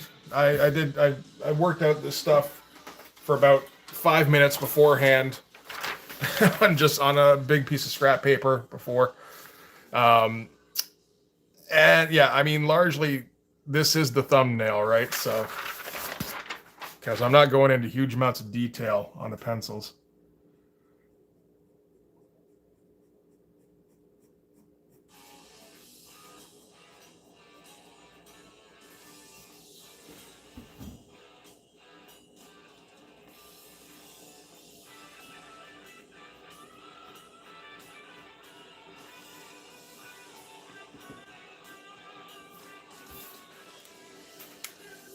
Oh, the cord is plugged in, Brain.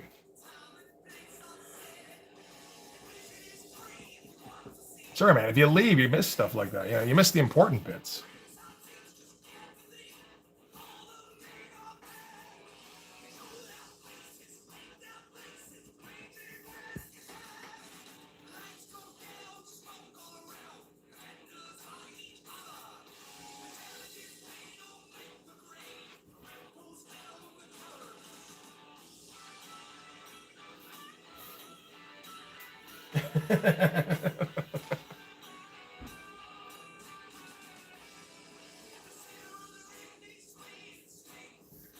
That's okay. We'll let it slide.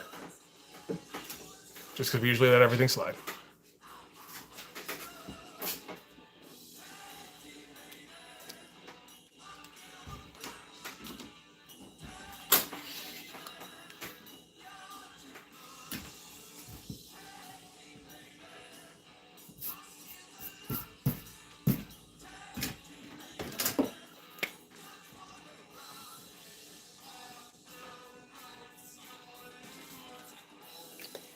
That'll do. And once we fill in the ship here, which I'll undoubtedly do last, And what we can finish in around the edges here.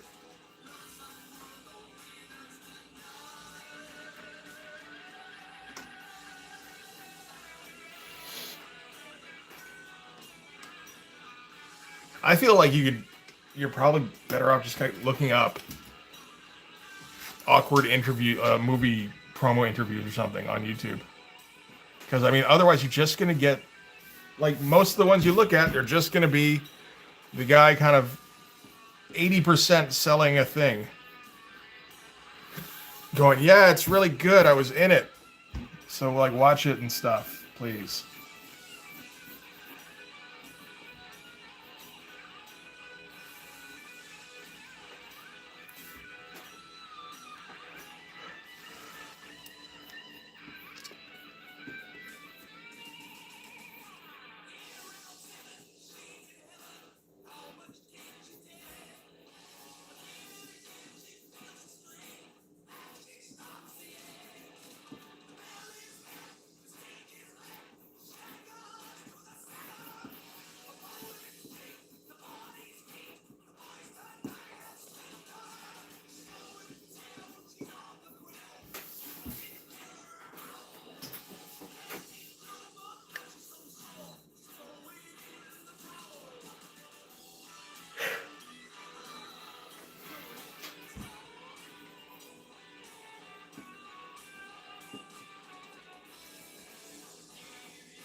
It was a good, at least we had John for a little while. And somebody went and said the W word.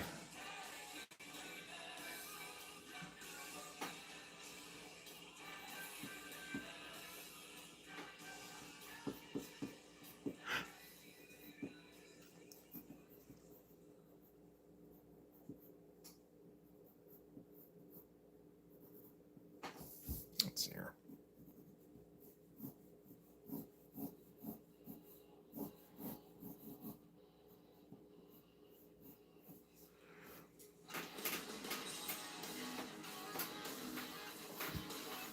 Oh, that could work, yeah. A Skeletor type ship? Absolutely.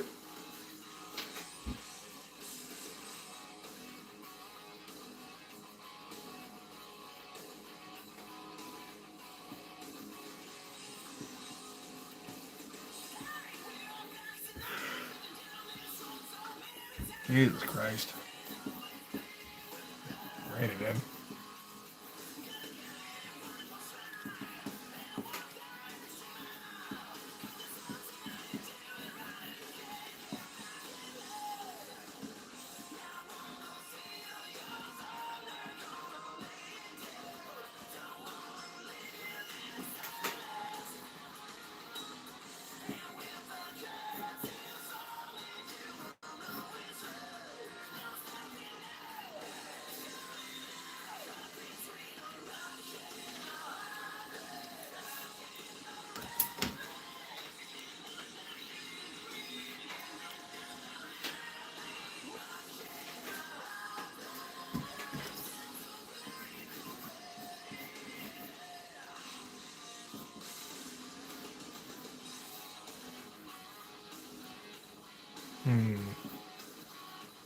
Something like that, sure.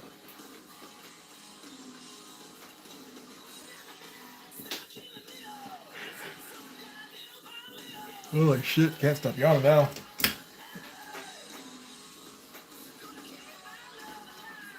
Okay, hang on, I'll fix that.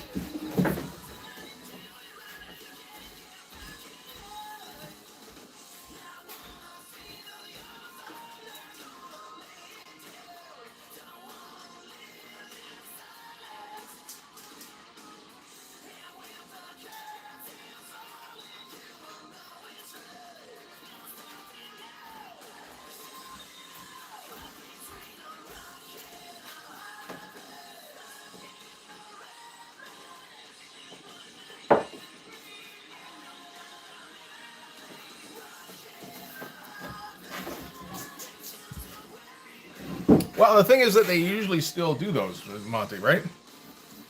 Like they do still promo interviews, all that kind of stuff. They do still do like behind the scenes stuff, outtakes, all that, because people want to see it on YouTube pages. So they still film it. It's just a matter of getting somebody to edit it together, I guess. Which again, they should still be having somebody do.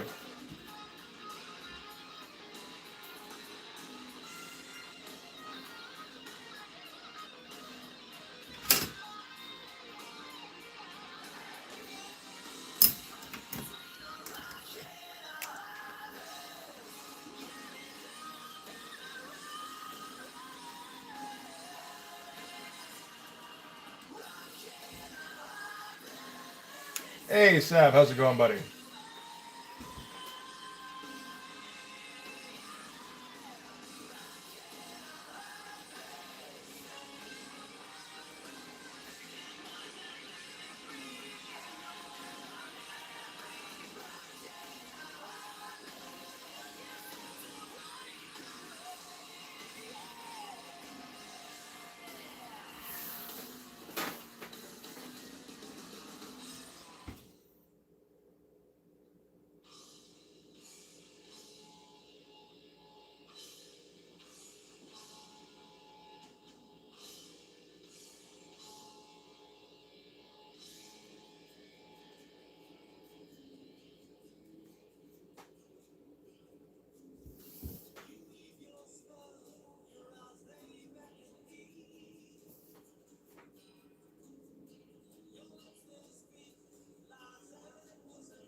I guess we're gonna need like actually throw in a sound effect here or something, eh?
Okay, I don't think we need the conflicting light sources for when it's this far away. That should be unnecessary.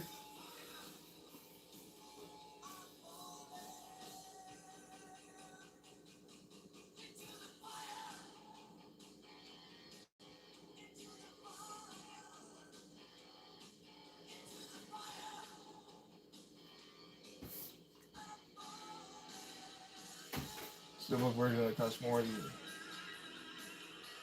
Huh, okay. Yeah, double light. I mean, everyone for a close up or something, sure. Or like a full figure shot. I'll absolutely do double lighting. Why not? For like a long range or mid shot, nah, not so much. I don't think.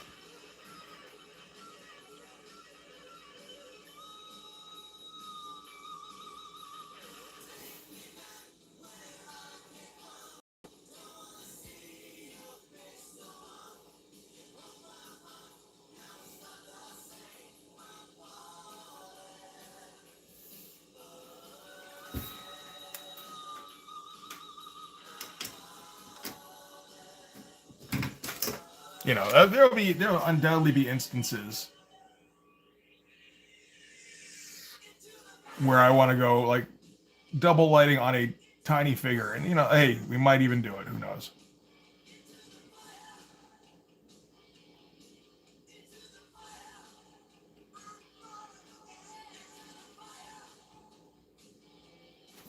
It's all kind of at the whims of whatever I'm feeling at the moment.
Let's get that neck all folded up when he try to jack the jaw open there.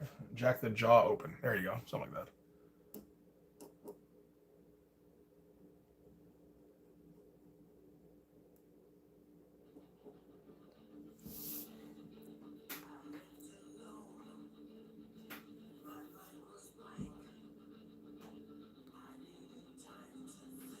That's okay. We'll sort something out there, Monty.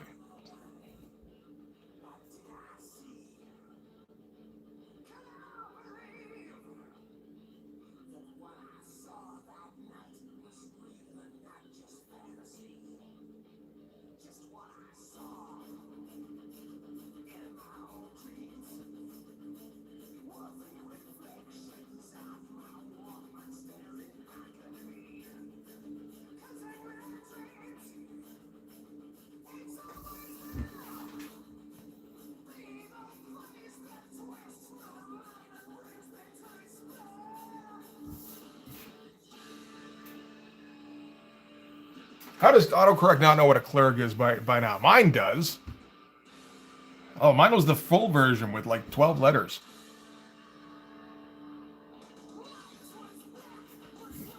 This is how I've used technology. I've taught it horrible, unnecessary things.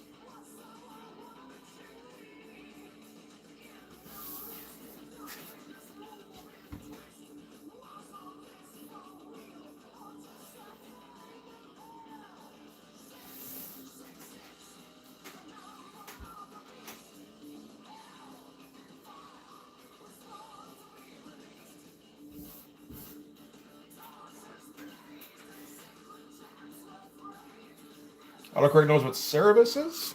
Not Cerberus? Okay. I mean, that's how mine went for a long time until I kept... No, it's Cerebus. Trust me.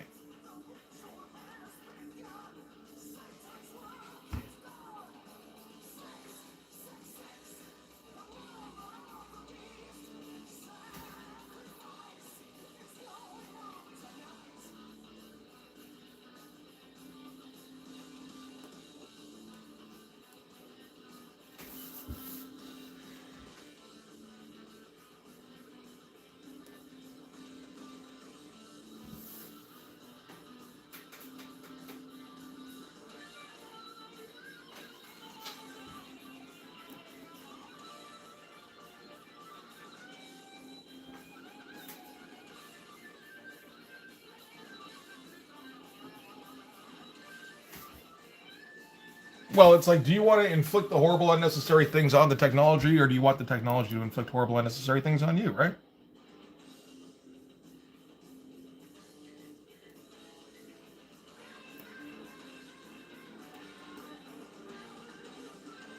You know, you got to take some initiative.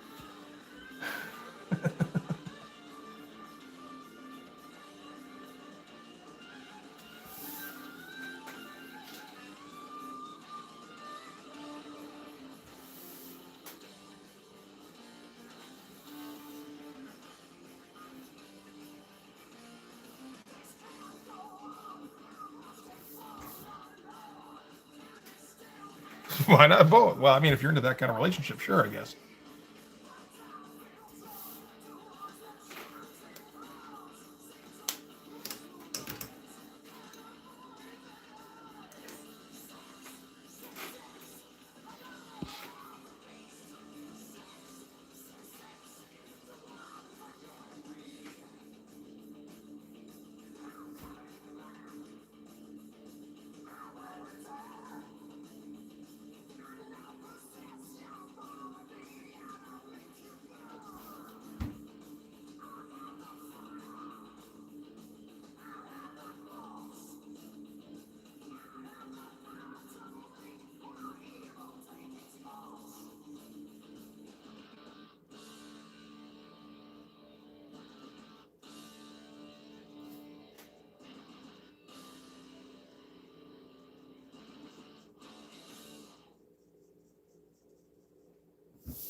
Oh, that's what I was aiming for with the blacks.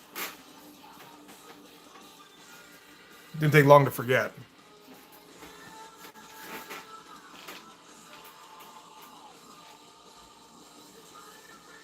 And definitely put your finger, definitely like your hand down in the wet ink. That's probably the best way to go.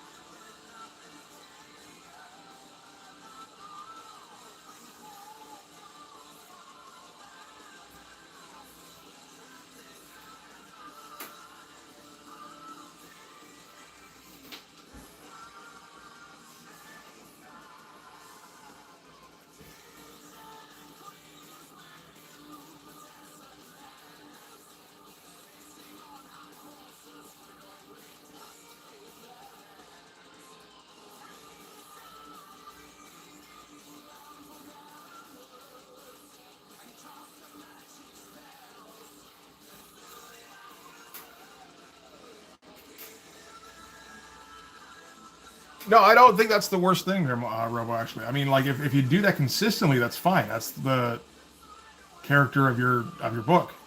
You know, that's what you do. That's what they do on this book.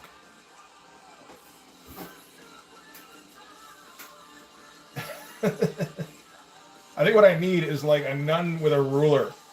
Every time I start to put my hand near a puddle of ink, just smack the back of it.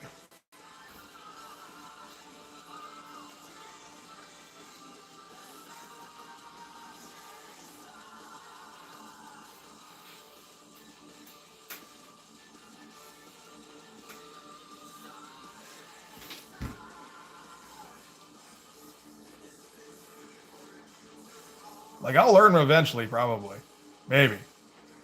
But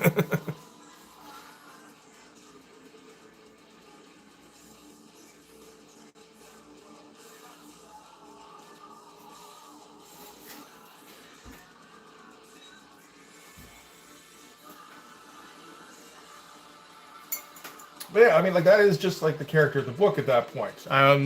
You look at if you're familiar with Cerebus, he had it was basically like a tone that he used for borders, where he had like a photocopied like scriggly line or something, or I don't again it might have been actual tone, and he used that consistently for like the last 20 years of the book, and it's like it would be weird expecting to see anything else after a while.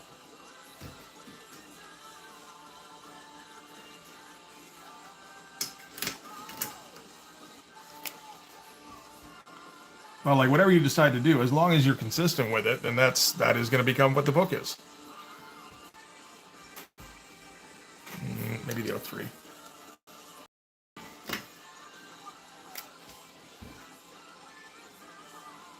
Don't know where the lights are coming from here.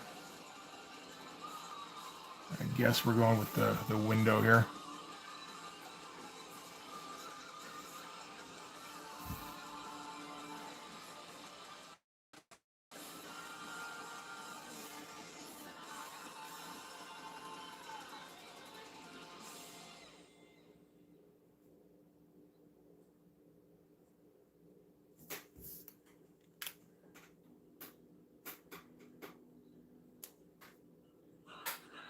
Oh wow, that's I mean that's Scott McCloud. He's all about messing around with the form, right? So that makes sense for him to do that stuff. And I mean that is largely what Zot was about, I think, was messing about with the form.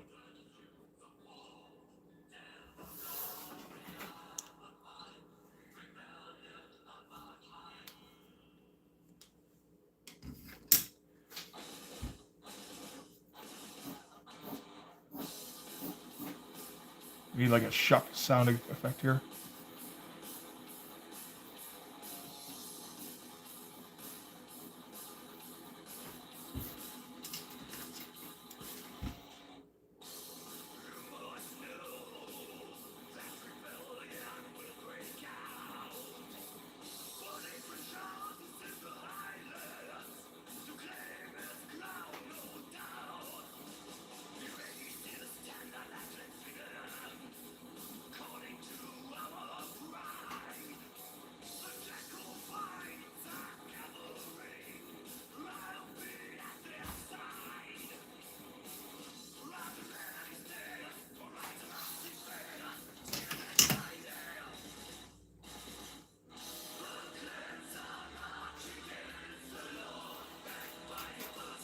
Ink from right to left and top to bottom if you're right-handed, and vice versa for lefties. Okay.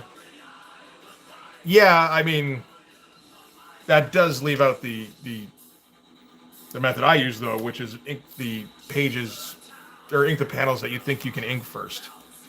That will give you like the least amount of trouble.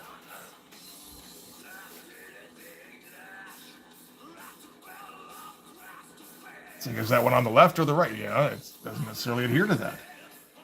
So that just screws your whole theory there, bud.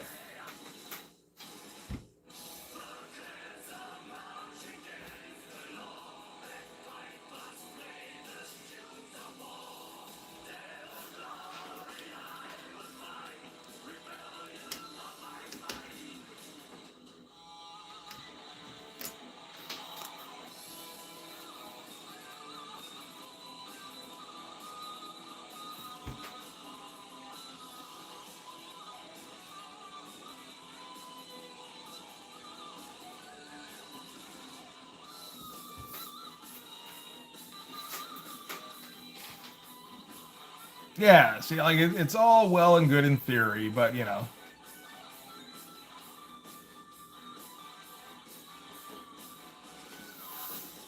Actually putting it into practice and then, you know, moving the page around like you don't know what you're doing kind of puts the lie to it, doesn't it?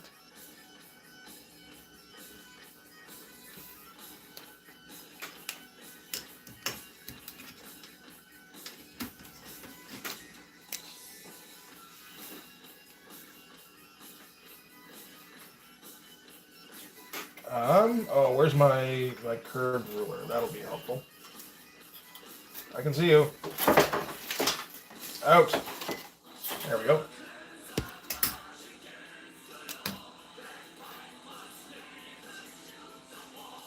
Where's the O3? That'll be probably the best for this. There we go.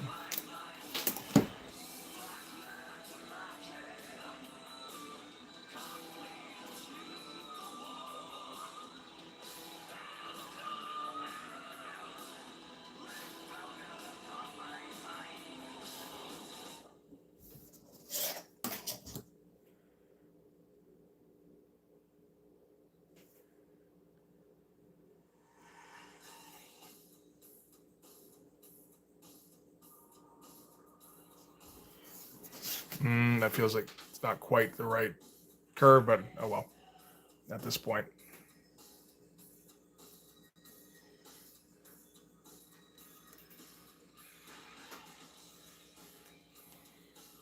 Maybe it'll be okay. We'll see. If I gotta fix it, I gotta fix it.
All right.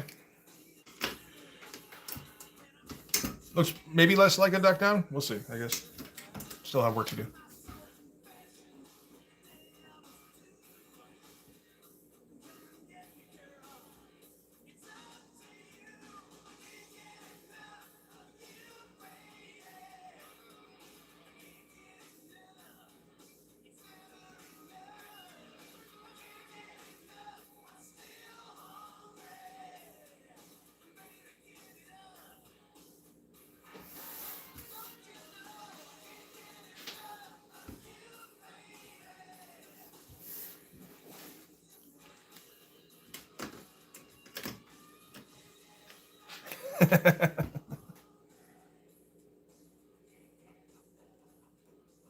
That's okay. I guess we can let that slide.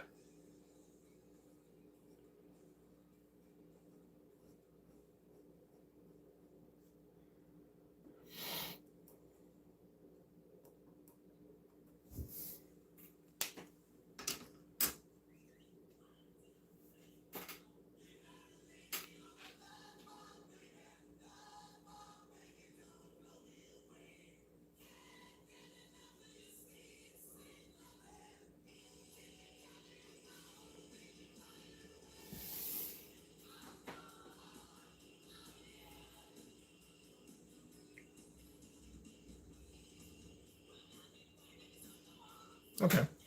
It's not terrible. No, this is my comic series. This is Blood Force, which is a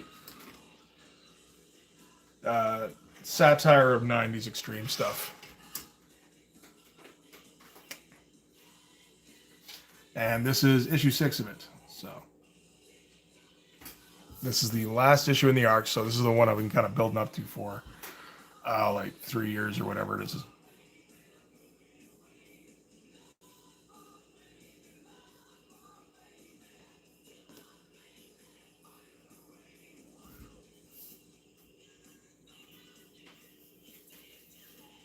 The Blood Force theme?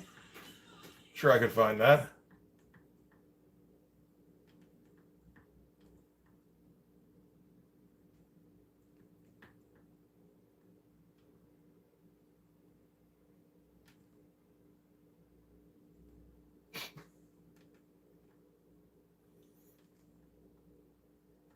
My pinned comment on the Liefeld video where I'm like, "Who's the best Wolverine artist?" Liefeld, right? Somebody just replied with, "He is." Oh dear. That's fine. Where the heck are the speed art things? Oh, no, that's the commentaries. Where the fuck? Where are the speed art things?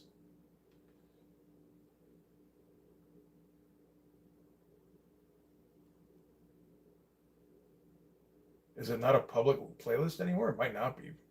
I think I should still be able to see it, though. There they go.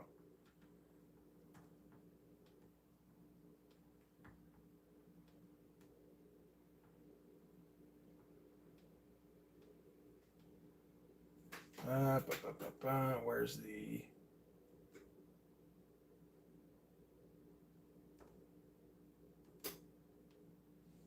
There it is.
I would guess fanboy. I don't think Liefeld's going to bother with a sock puppet. Not on a guy who has like 4,000 subs.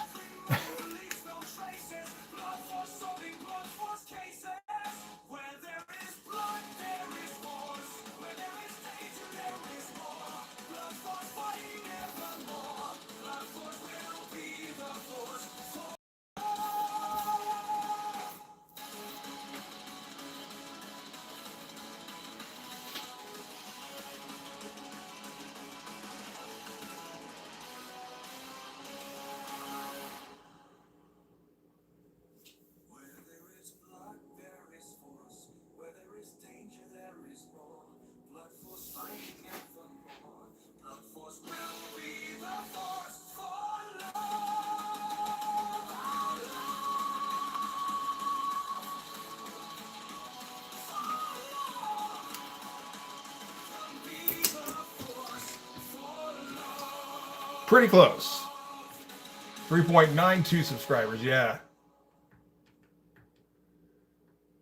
So now we got to follow that up properly.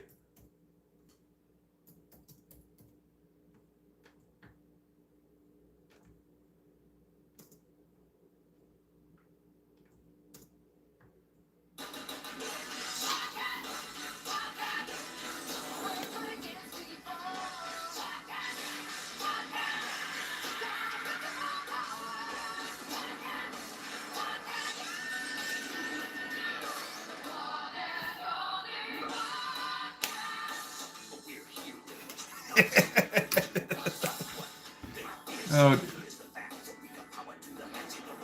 we are breakdance people. You know what?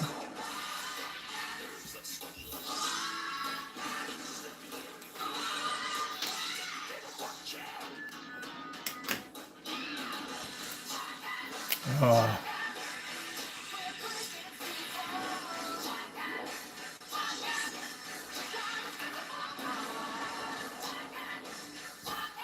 I like to think Jim Lee provided the yeah.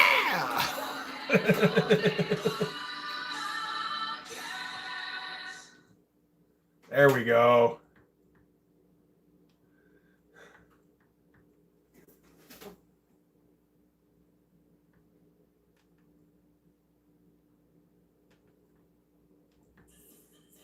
Now back to standard.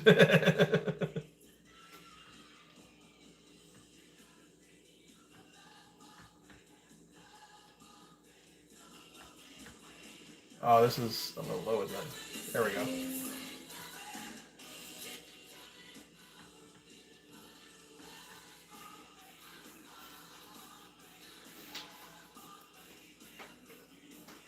That's how you're supposed to like paint a floor, Brain, right? Is from the outer edges to the center.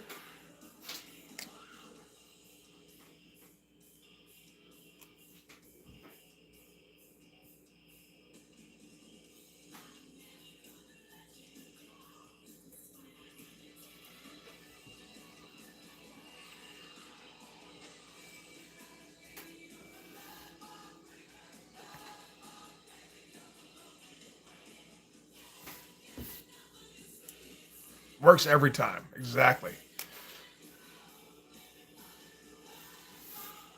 80% of the time, it works every time.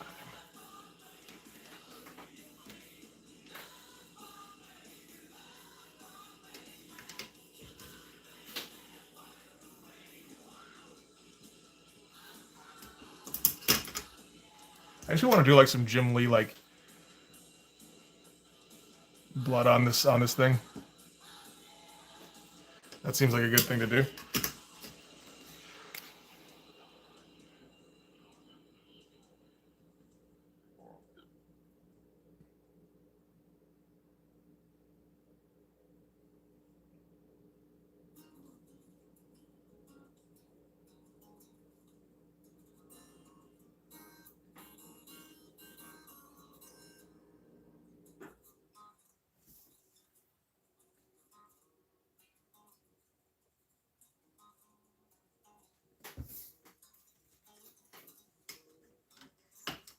No, obviously, yeah. None of those cartoons were ever going to be any good. I don't know how the Savage Dragon one was.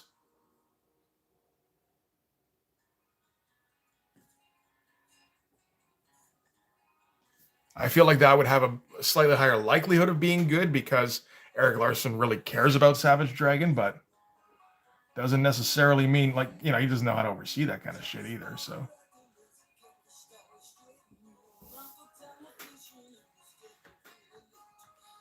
yeah.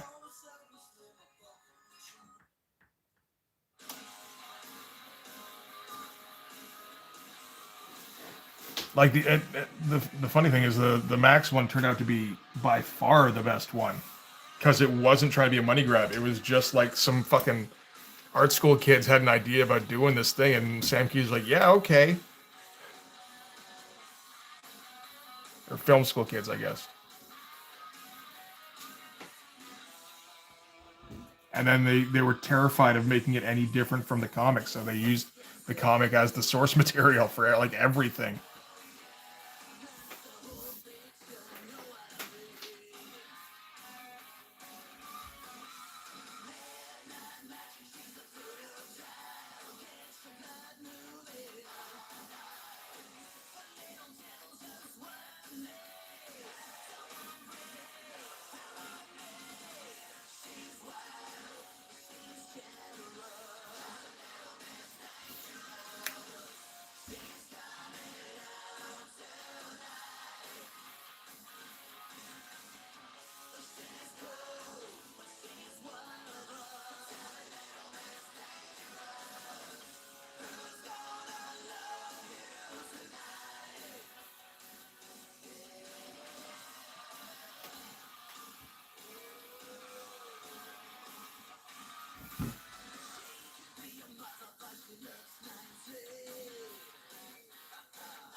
But I mean, you know, like we're 30 years on from shit more than that now, like 35 close to from Image starting up. And still Liefeld has never gotten a thing adapted. It's like, yeah, he got toys eventually because some of his buddies knew, you know, like had started some of the headway probably.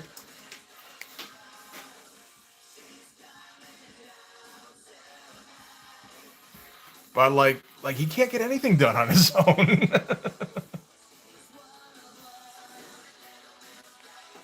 Yeah, no, I'm trying to quit again. So this is day 6.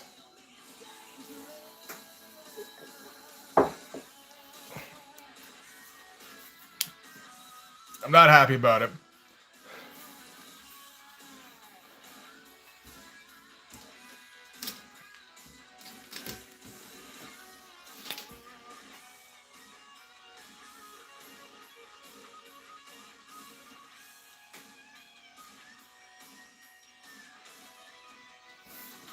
At the very least, 6 days of not buying smokes is it's definitely saved me at least a bit of money short term.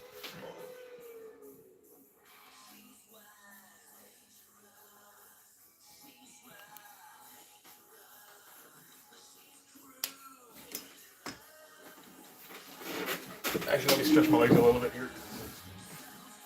I am just gonna sit for like 3.5 hours straight if I don't get up for smoking. I'll take your word for it, Monty. Never done it yet, but well, that's not true. I quit for like a year at one point, but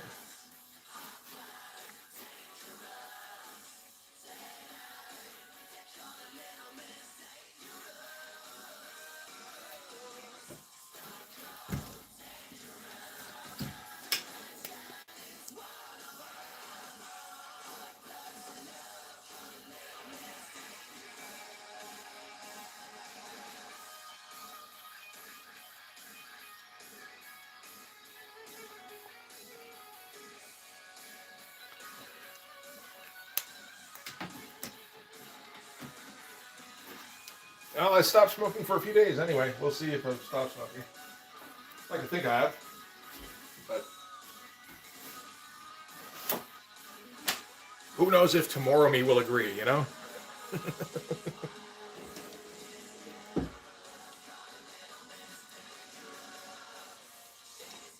Well, right now it's gonna get put towards like paying bills and shit until I'm all caught up on that shit. Seriously, the cost of smokes has gotten to the point where it was like You know, like you really have to understand, like start juggling finances just to be able to continue smoking, which is not cool. That's not really how that particular habit should go, I don't think.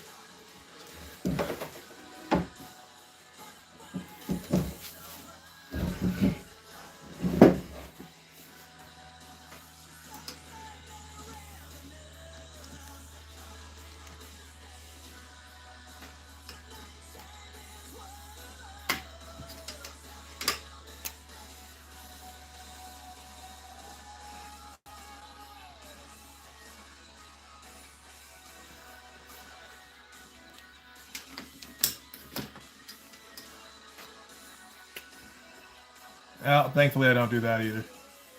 There's the thing, if I don't smoke, I don't think I really have any vices. Other than like video games. I don't know if that counts.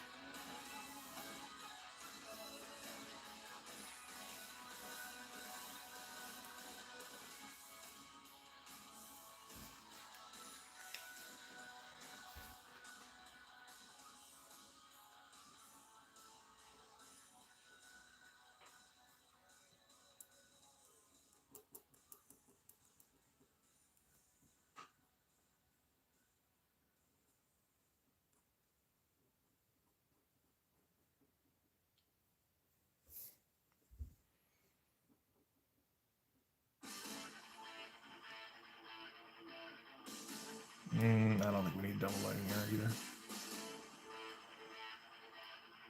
I don't know. Let's try it.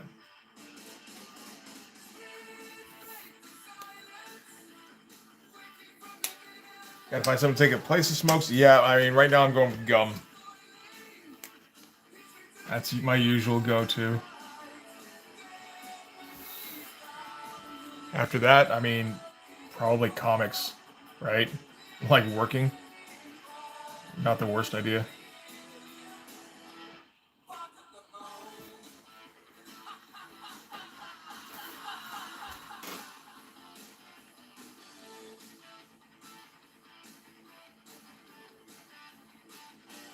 I remember my dad telling me about when him and his wife tried to quit smoking when I think it was like probably in the 90s. And they did the hypnotherapy shit. So whenever they tried to quit, or whenever they felt a usual need for smoke, be like, I don't need to smoke. I think I'll have a salad. And it gets to the point where you're having salad like 7 times a day. Maybe I'll do that. It's like, I don't need to smoke. I think I'll go sketch a fucking jackass with arm blades.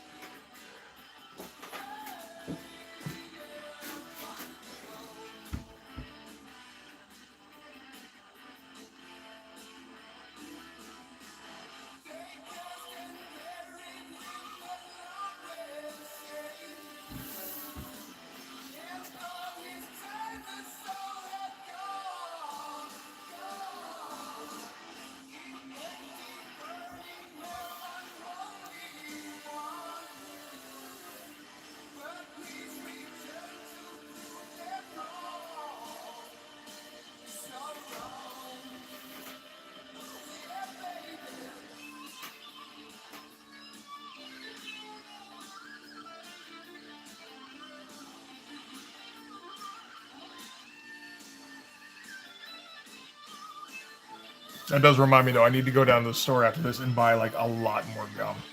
I'm pretty much all out.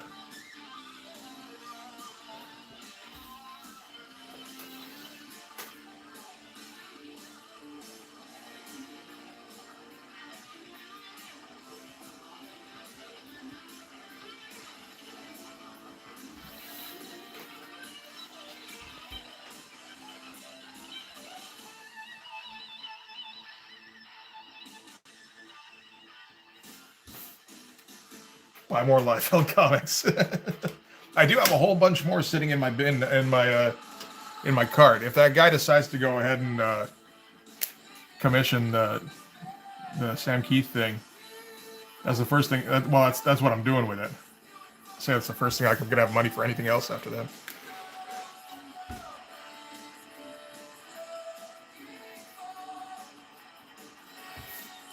Currently got an order for like $150 worth of shit.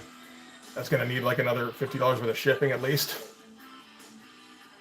Oh, is it 150? I could probably knock up a couple more things. Yeah.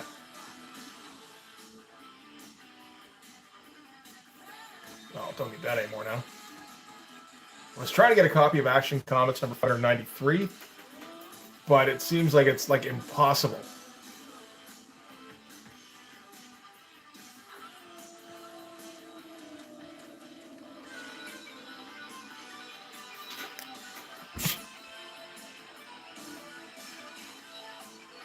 Certainly not that many, Monty.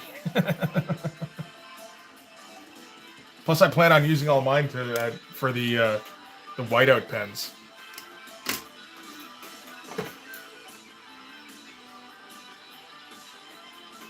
So I'm pretty sure I had those pens that Rob was talking about.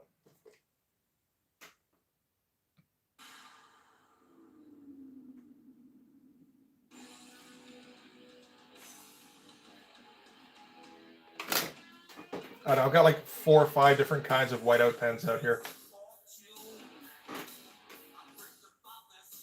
So I don't know which one we use for the kneaded eraser method.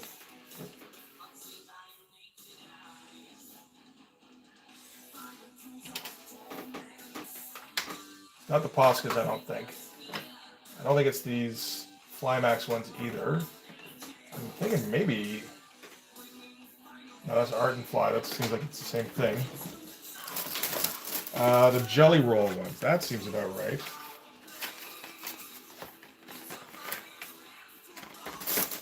You know, we can try that right now. Why not? Since I'm not going for a smoke break, we can waste time another way. How do you open these fucking things? You're supposed to like pry off the bottom of this thing.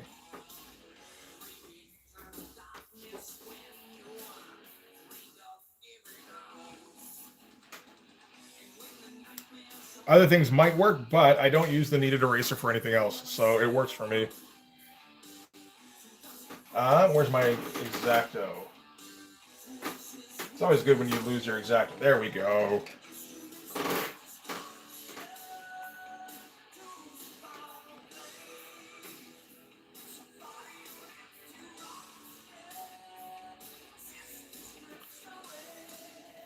I'm gonna need pliers for this.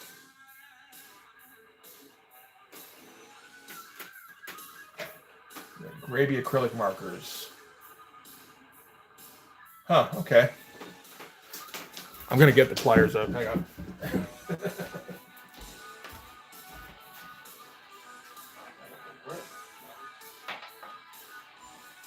Do I have some pliers?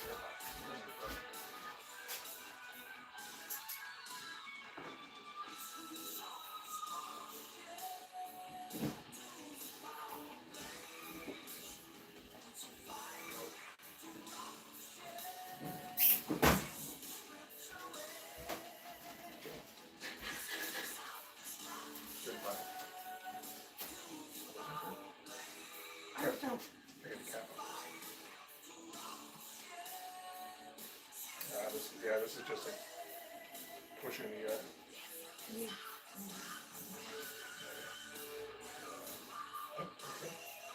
All right. Okay. There we go. I've never found a white gel pen that's been any good yet. It wasn't until watching Rob Norton's thing where I was like, oh, wait a minute, they can be good? That's crazy.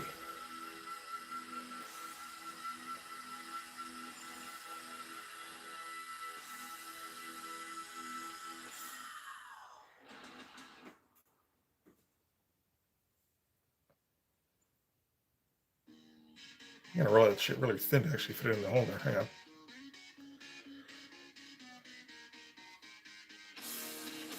Is it? Yeah, okay, hang on.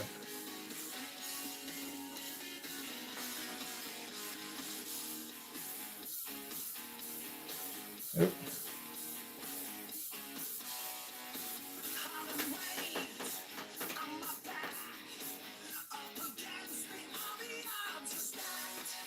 Okay, let's try that. Where's the cap gone to? Did I lose that? Maybe.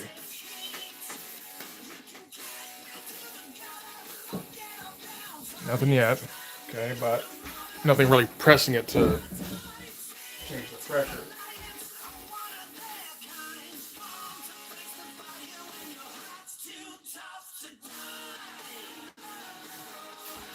Where did the fucking cat go? This is ridiculous.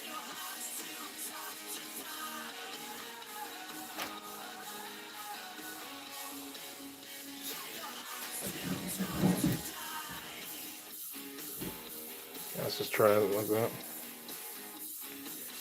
Just mash it in there. That's what she said. She regretted it. But there we go.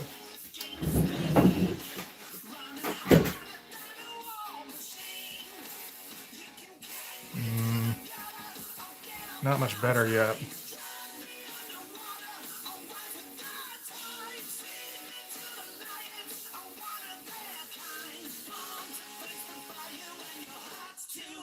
Oh, that looks a bit better. Yeah. That ain't bad. So you really gotta, jam it in there, but it does work after a minute. All right. So confirmed. And that is quite a bit, that looks quite a bit more reliable than the whiteout marker I've got. That's good shit.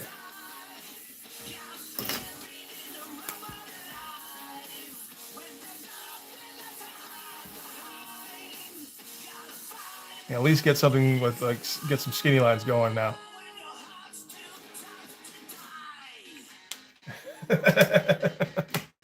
So, all right, we established something, which Rob previously established, but I was just establishing that it was the same thing.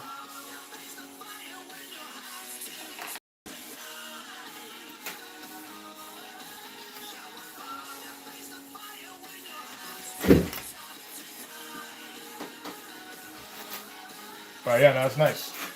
I've been wanting like something that would work for a white pen for quite a while. That wasn't just, stick a brush in paint, because that, like, sometimes works, sometimes doesn't. For me.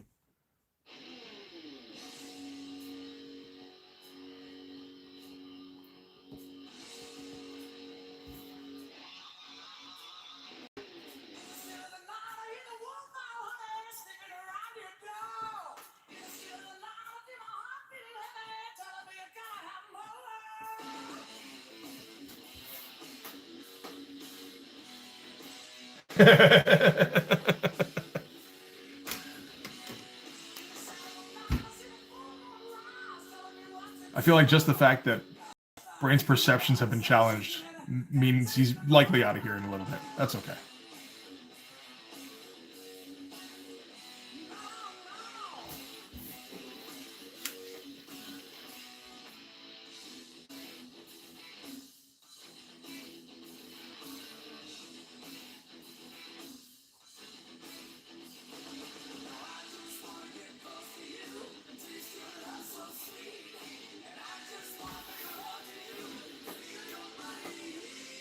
Oh, good shit. Thanks, John. Appreciate it. Always a good idea to get more fucking white pens. It feels like it's a constant struggle.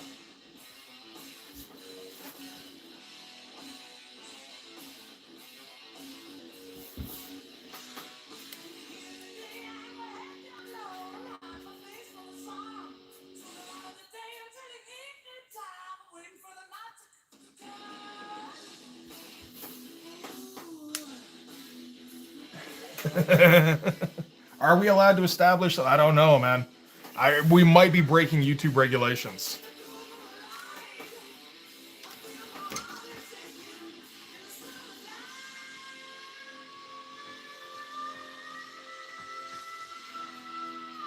What is some of the stuff that's sitting in my cart? This was something I kind of wanted to go over a little bit. We got the Blood Force Trauma. I want to check that out, and then just call them out or something. Be like, you are no true Blood Force. The true purveyor of Blood Force is issuing a challenge. I don't know what the challenge is, but, you know, we'll figure something out.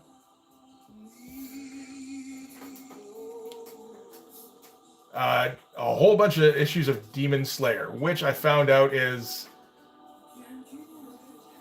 Merritt Michaels' thing after Extreme Studios. There's like a good 15 issues in various forms, like usually just one issue at a time with a different subtitle every time, but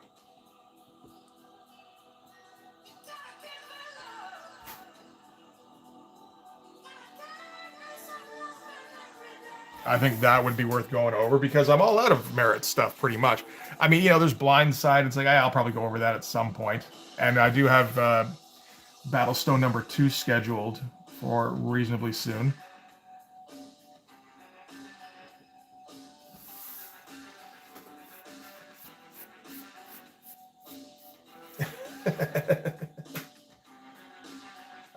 We also got Fighting American Rules of the Game 1, 2, and 3. I think I'd like to hang on to those.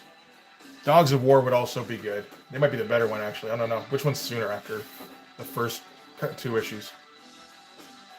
Do I even have issue 2 of that? I don't think I do. So I should probably have issue 2 in here as well. Fuck. There's Hardware and Icon from the Milestone universe. I think those would be a good idea. And I've also got a bunch of new universe stuff, like Mark Hazard, Justice, and Kickers Incorporated. I like the name of that one. Star Brand, Cyforce, that kind of shit. Monty votes for more Spawn. I do have more Spawn coming up either this week or next week because there was another spin-off I was going to take a look at.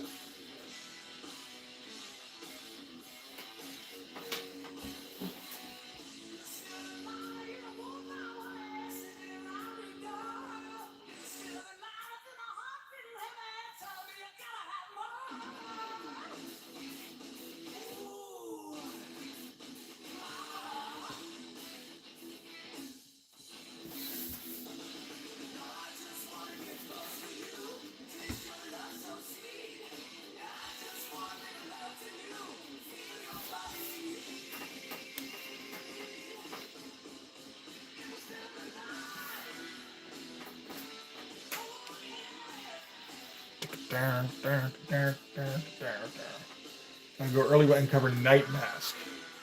Do I have Night Mask in here? I don't think I do currently.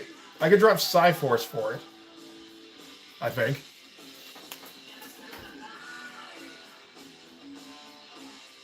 Do we really need to cover early Bagley, where he's even more house style than later Bagley?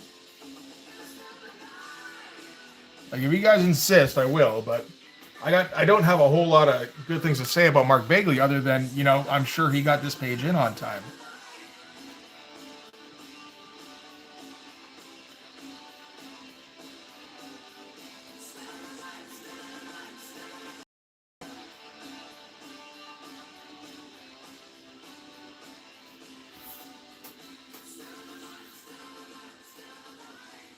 There's Bagley fans, I can cover Bagley.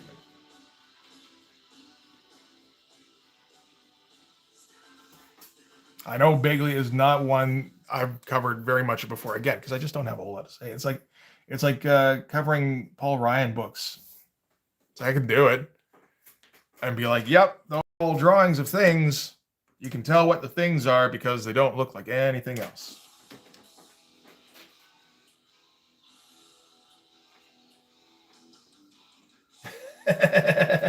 When am I doing more Cerebus? I'm thinking about it. I've taken it off the schedule a couple of times recently. Maybe after I hit 4,000 subscribers, which shouldn't be that long, actually. That should be sometime in June. It's interesting how you get so you can predict this shit. It's like, what's the rate? So I tend to get in the neighborhood of 100 to 150 subscribers a month, usually.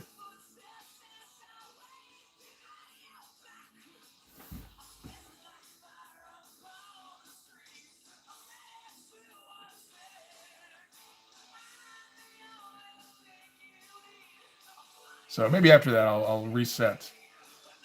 But like right now, I am focusing on like let's get some high profile shit in there to really like juice up numbers. We need some more obscure comics like that one you just did. I don't remember the name of. That's how obscure it was.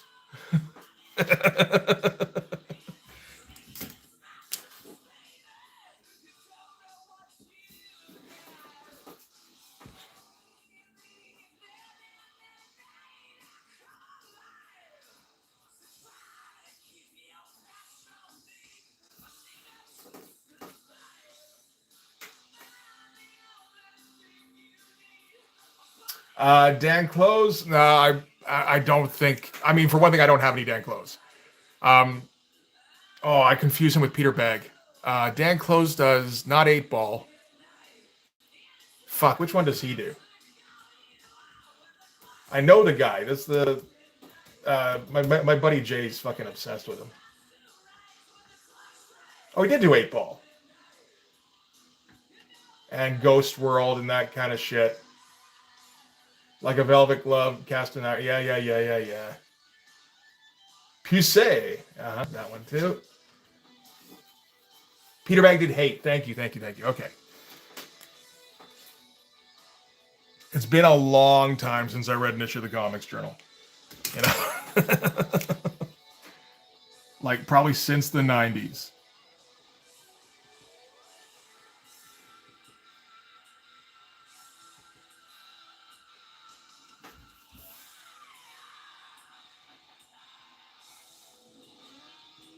And if you're not reading the Comics Journal, you kind of lose the impression that indie comics are the most important form of medium on earth, right?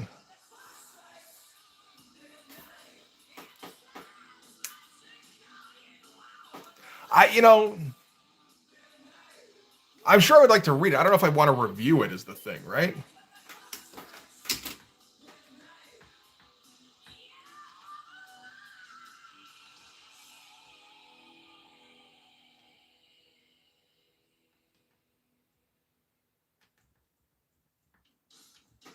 How much is it for issues of Pussy? I can get, I was going to say, you can get the trade. It's like, well, no, maybe you can if you're lucky. 3rd edition.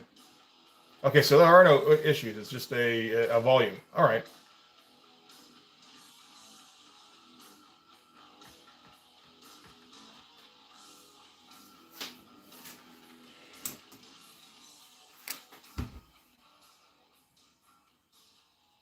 But like Close's style has never appealed to me. There's not a lot of. Oh, is it part of 8 Ball? Oh, okay, that makes sense. There's not a lot of indie guys whose style I really dug, because it's usually not particularly stylish, unless you want to get into like the Hernandez brothers. But I feel like they got so much fucking craft. I wouldn't know how to talk about them, or like I wouldn't talk about them nearly intelligently enough, and then fucking Hernandez brothers fans would come after me. I don't know. I'm a little paranoid about that shit.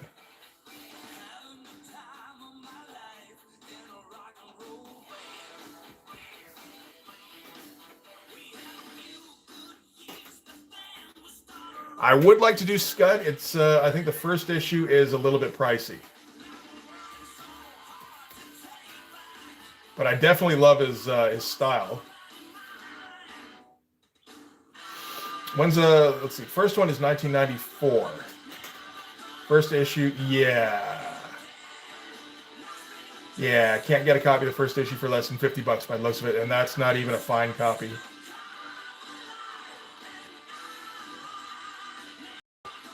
Yeah, so I mean,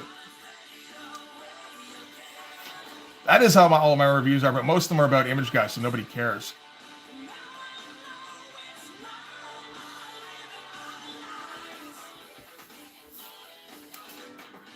You know, nobody's much better at talking about them than I am anyway, so that's all right.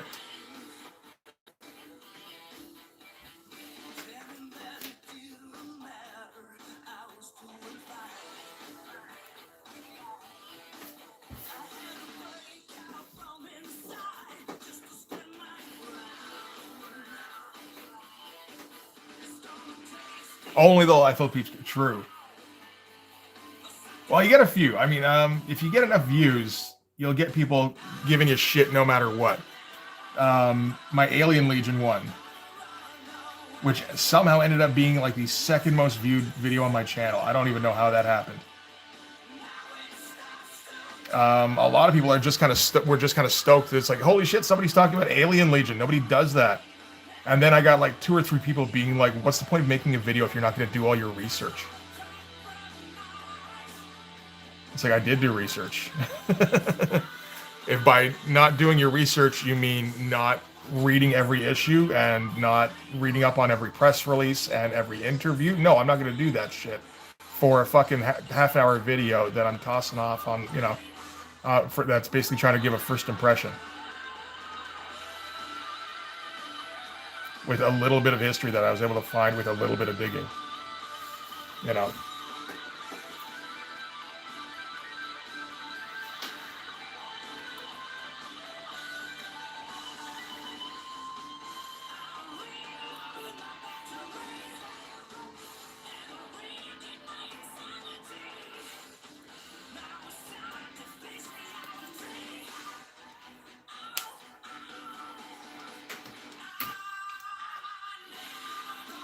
Yeah, not gonna complain about how the fucking Alien Legion video did.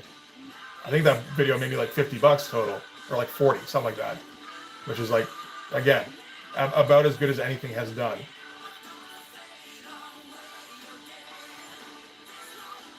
Yeah, 39. It's like, hey, not bad. If they all did that, that would be not enough for it to be a job, but like that could pay some bills.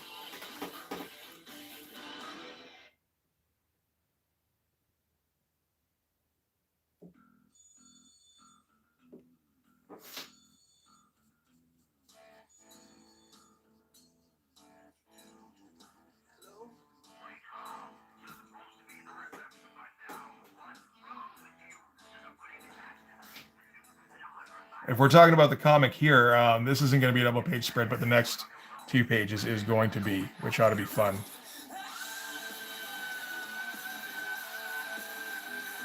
And which ought to present problems for any printer, unless I use somebody other than Mixon next time, which I think I probably will.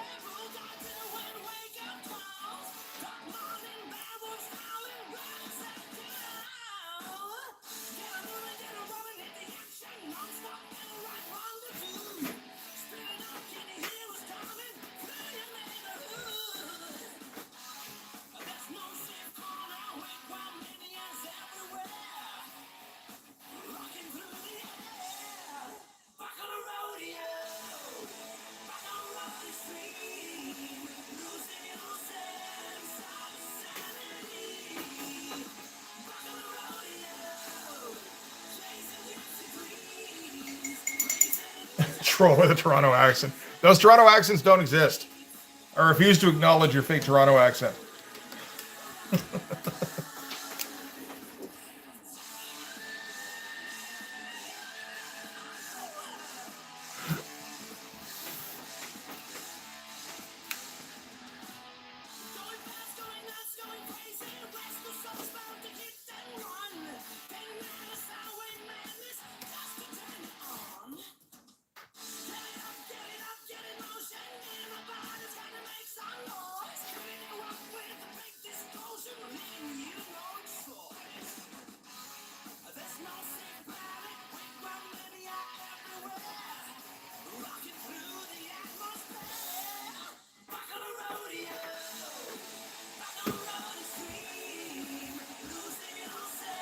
Okay, let's see here.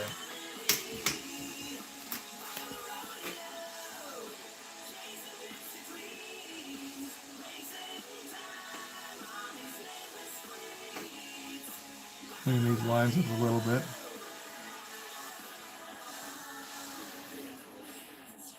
Let's pretend we have a little bit of style going on here.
Okay, I don't know about any of that, but into this texture. That doesn't make any real sense. Fuck it though. Uh-oh. Sneezing happened. Excuse me.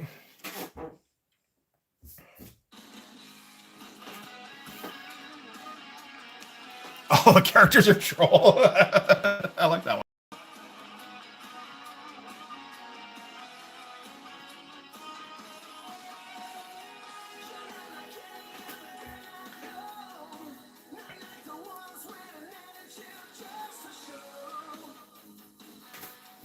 I mean, I feel like I should do a brigade one, really. A brigade wraparound cover. And just go all out on it.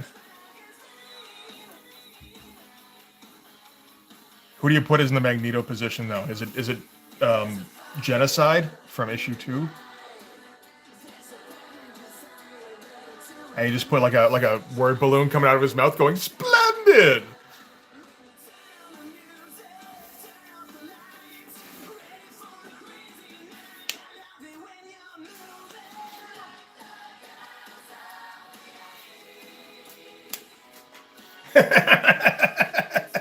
Robo's all in.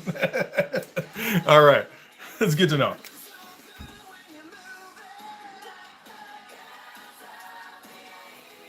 The thing is, this is taking, like, this joke spread thing.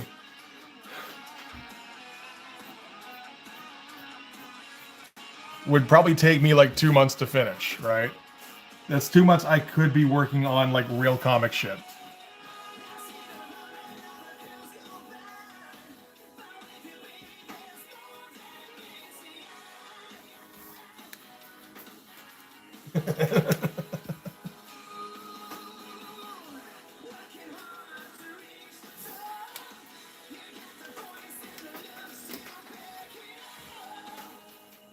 I mean, I kind of did, right? I did that New Mutants 87 cover. Oh, but you said in my style, right? Yeah, I did just kind of copy his lines on that. That's right. I mean, it's not exactly hard to come up with a Liefeld cover. I mean, we're getting near the end of the stream here, so I feel like I can do this. Oh, shit.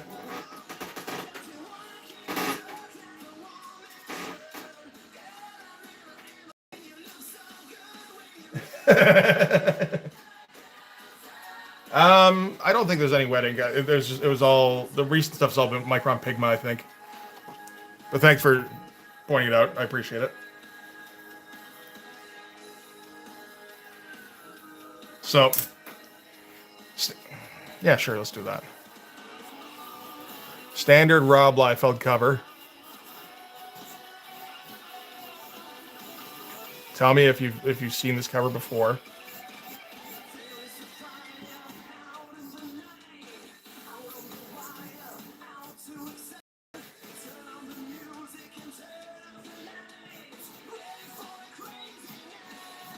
Probably around there.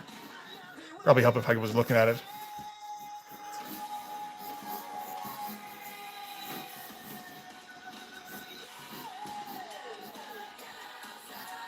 There's a Rob Liefeld cover. If I really want to spruce things up, there's a head here, and a head here, and another head here, maybe. I have to make it a little bit smaller.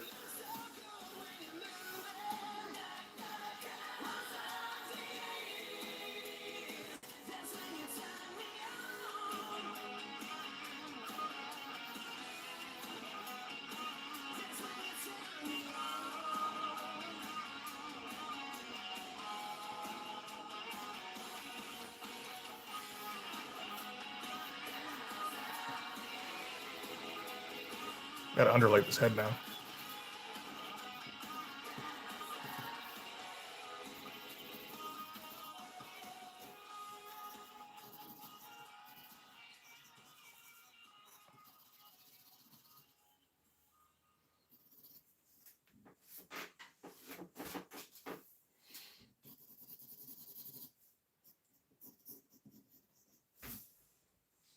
He's not too happy about getting like shoved off to the side here. He doesn't usually flip the post to the other side. It's usually from left to right. And then like blank expression.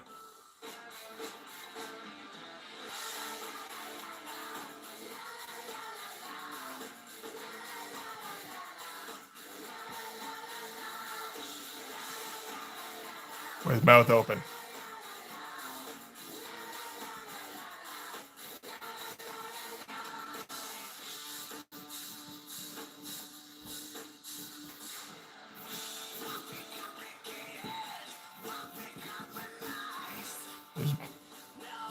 Here, we'll give him some eyebrows here. Just like, what?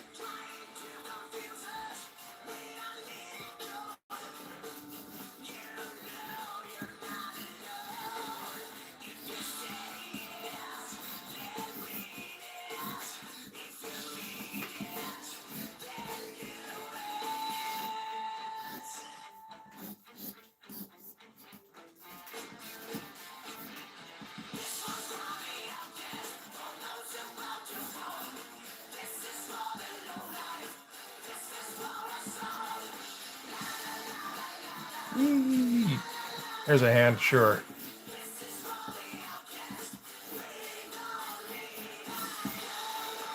Oh, and let's do some Liefeld hair. What does he do for hair these days? It's kind of like...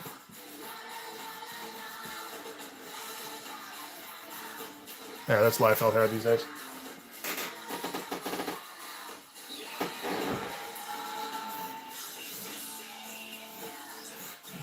Close up on the face is probably from straight on. The guy looking bored.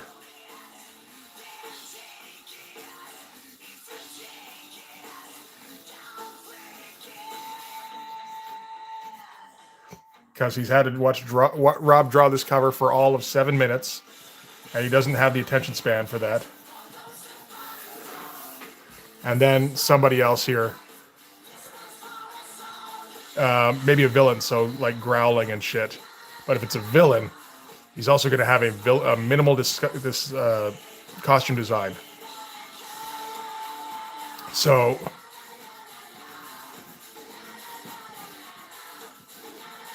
the costume design in this case,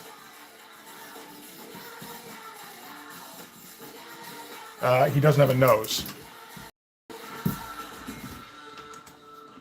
He's got a mouth, he's got eyes, and he's got like half Deadpool socket things over them. That's your Rob Liefeld villain.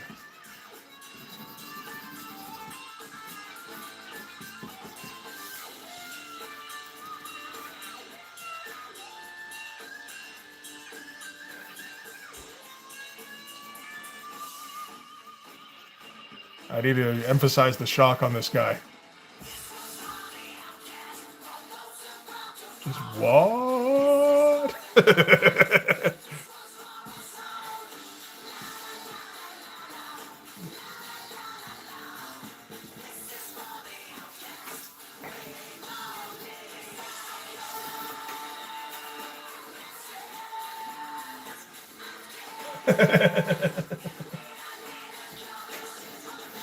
Yeah, no. And I'll reprint this in black and white for the $50 edition. And to do the actual Rob Liefeld abs. Oh shit, I broke the pencil. Oh.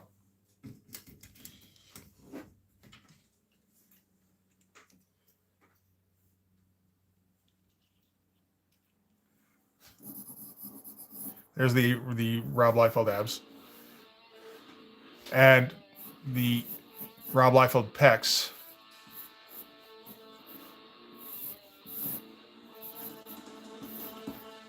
There we go.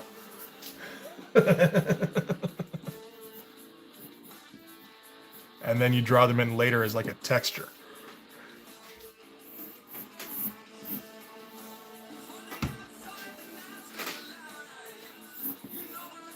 Gigantic synthol biceps. That's how you do it.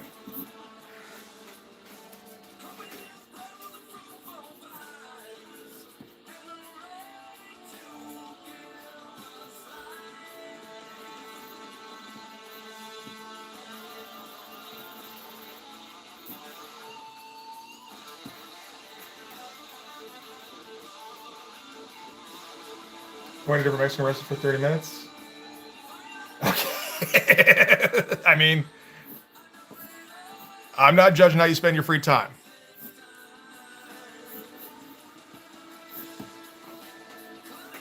Yeah, no.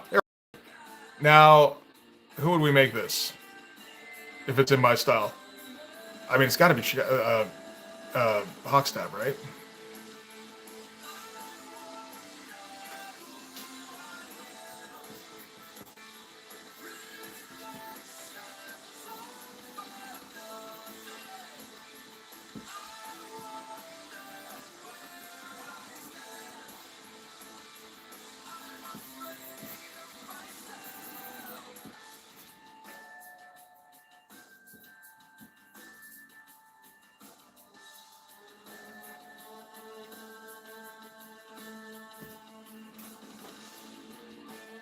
Oh, okay, if you're in the car, I get that. I get that. I get that.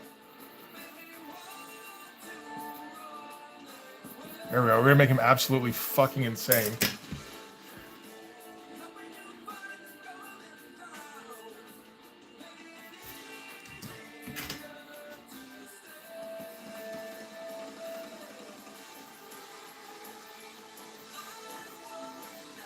He hasn't slept in like 3 days.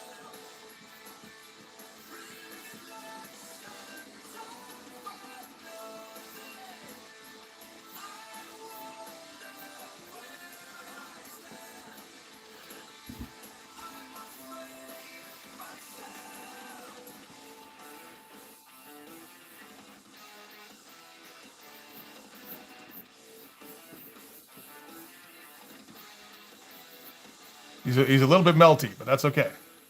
That's what happens when you don't sleep. Get your sleep, kids.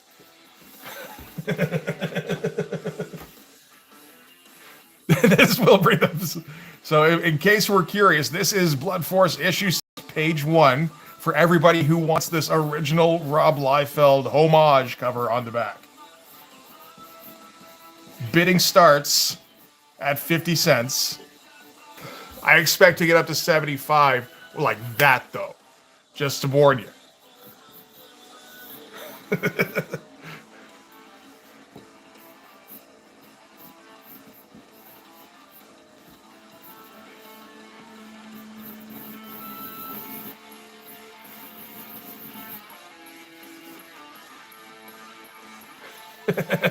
All right.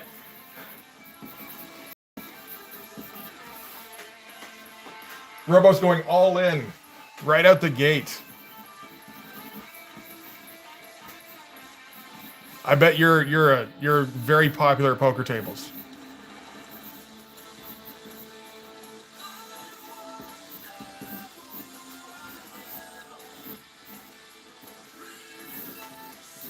Like, took me a second to remember what Hawkstab looks like. Fuck's sake.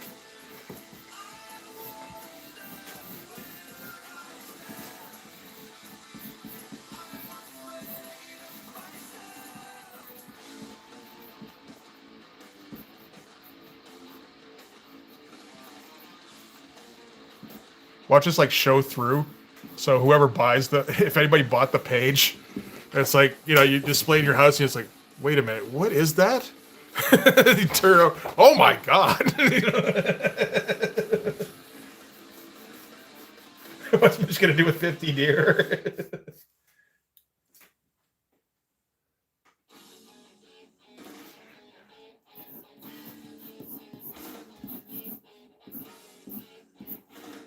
Oh shit, you've cracked the Canadian currency code.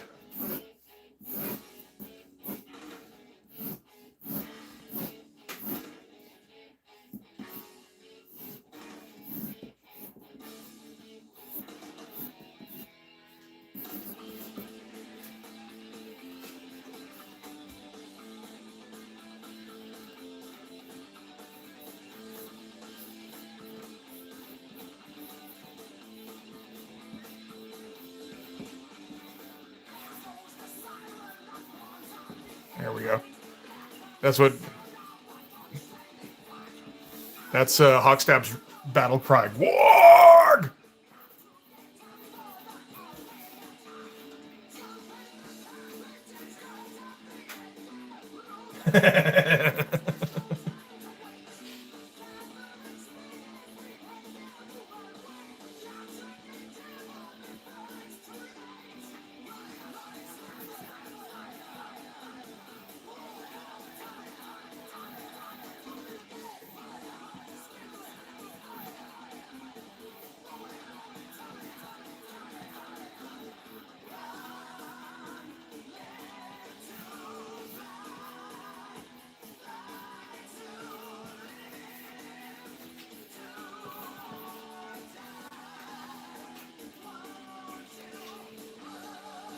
Yep, containment problem. Yep.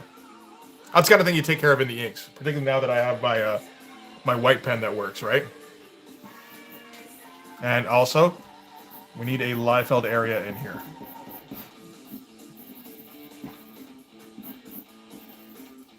No junk allowed. Let's get some old school Liefeld muscle highlights going on.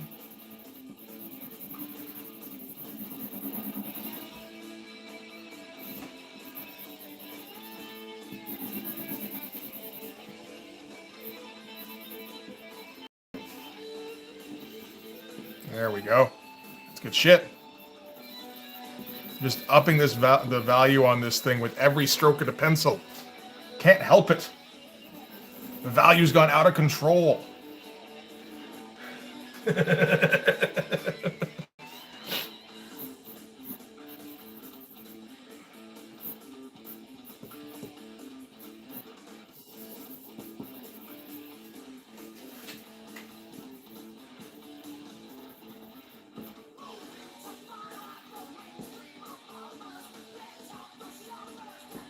Let's just insanity a little bit.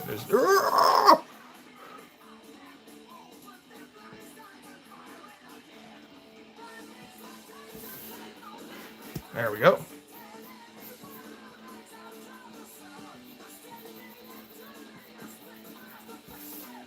There we go. I feel like we accomplished something here today.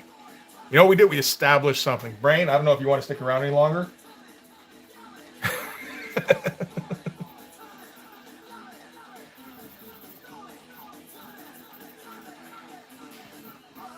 All right. So, there we go. I know, right? He had no idea.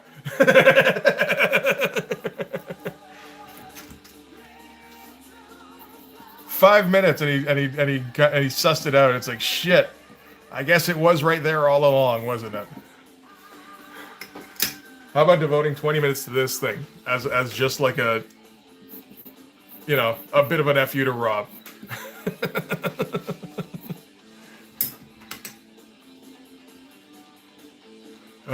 All right. So I'm going to wrap it up because I think it's been like 3.5 hours now, has it not? It has too.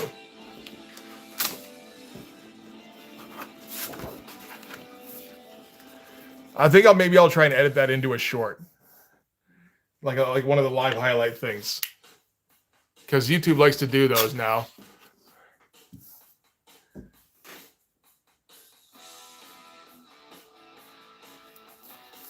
That's my ticket to real fame, is Rob Liefeld pastiche shorts.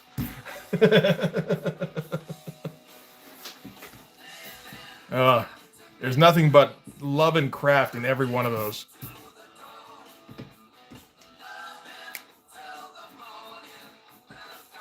All right. I'm going to call it now. I think we got a fair bit done today. That went okay. I'm liking some of the lines that ended up on this. Some of them not so much, but that's okay because they're mixed in with the ones I do like. Yeah, that's going to be a problem. Oh well. All right. So I'm going to take off. Thanks for sticking around, guys. It's been a good stream. I think we had a lot of people on here today, actually. So that worked out pretty well. Yeah, like the likes are kind of high on this one. Even though we established things. I know. I swear there will be no establishing next time. Almost certainly. All right? It's an establishment-free zone. All right. I'm a peace out. You guys have a good one. I'll see you on Wednesday, all right? See ya.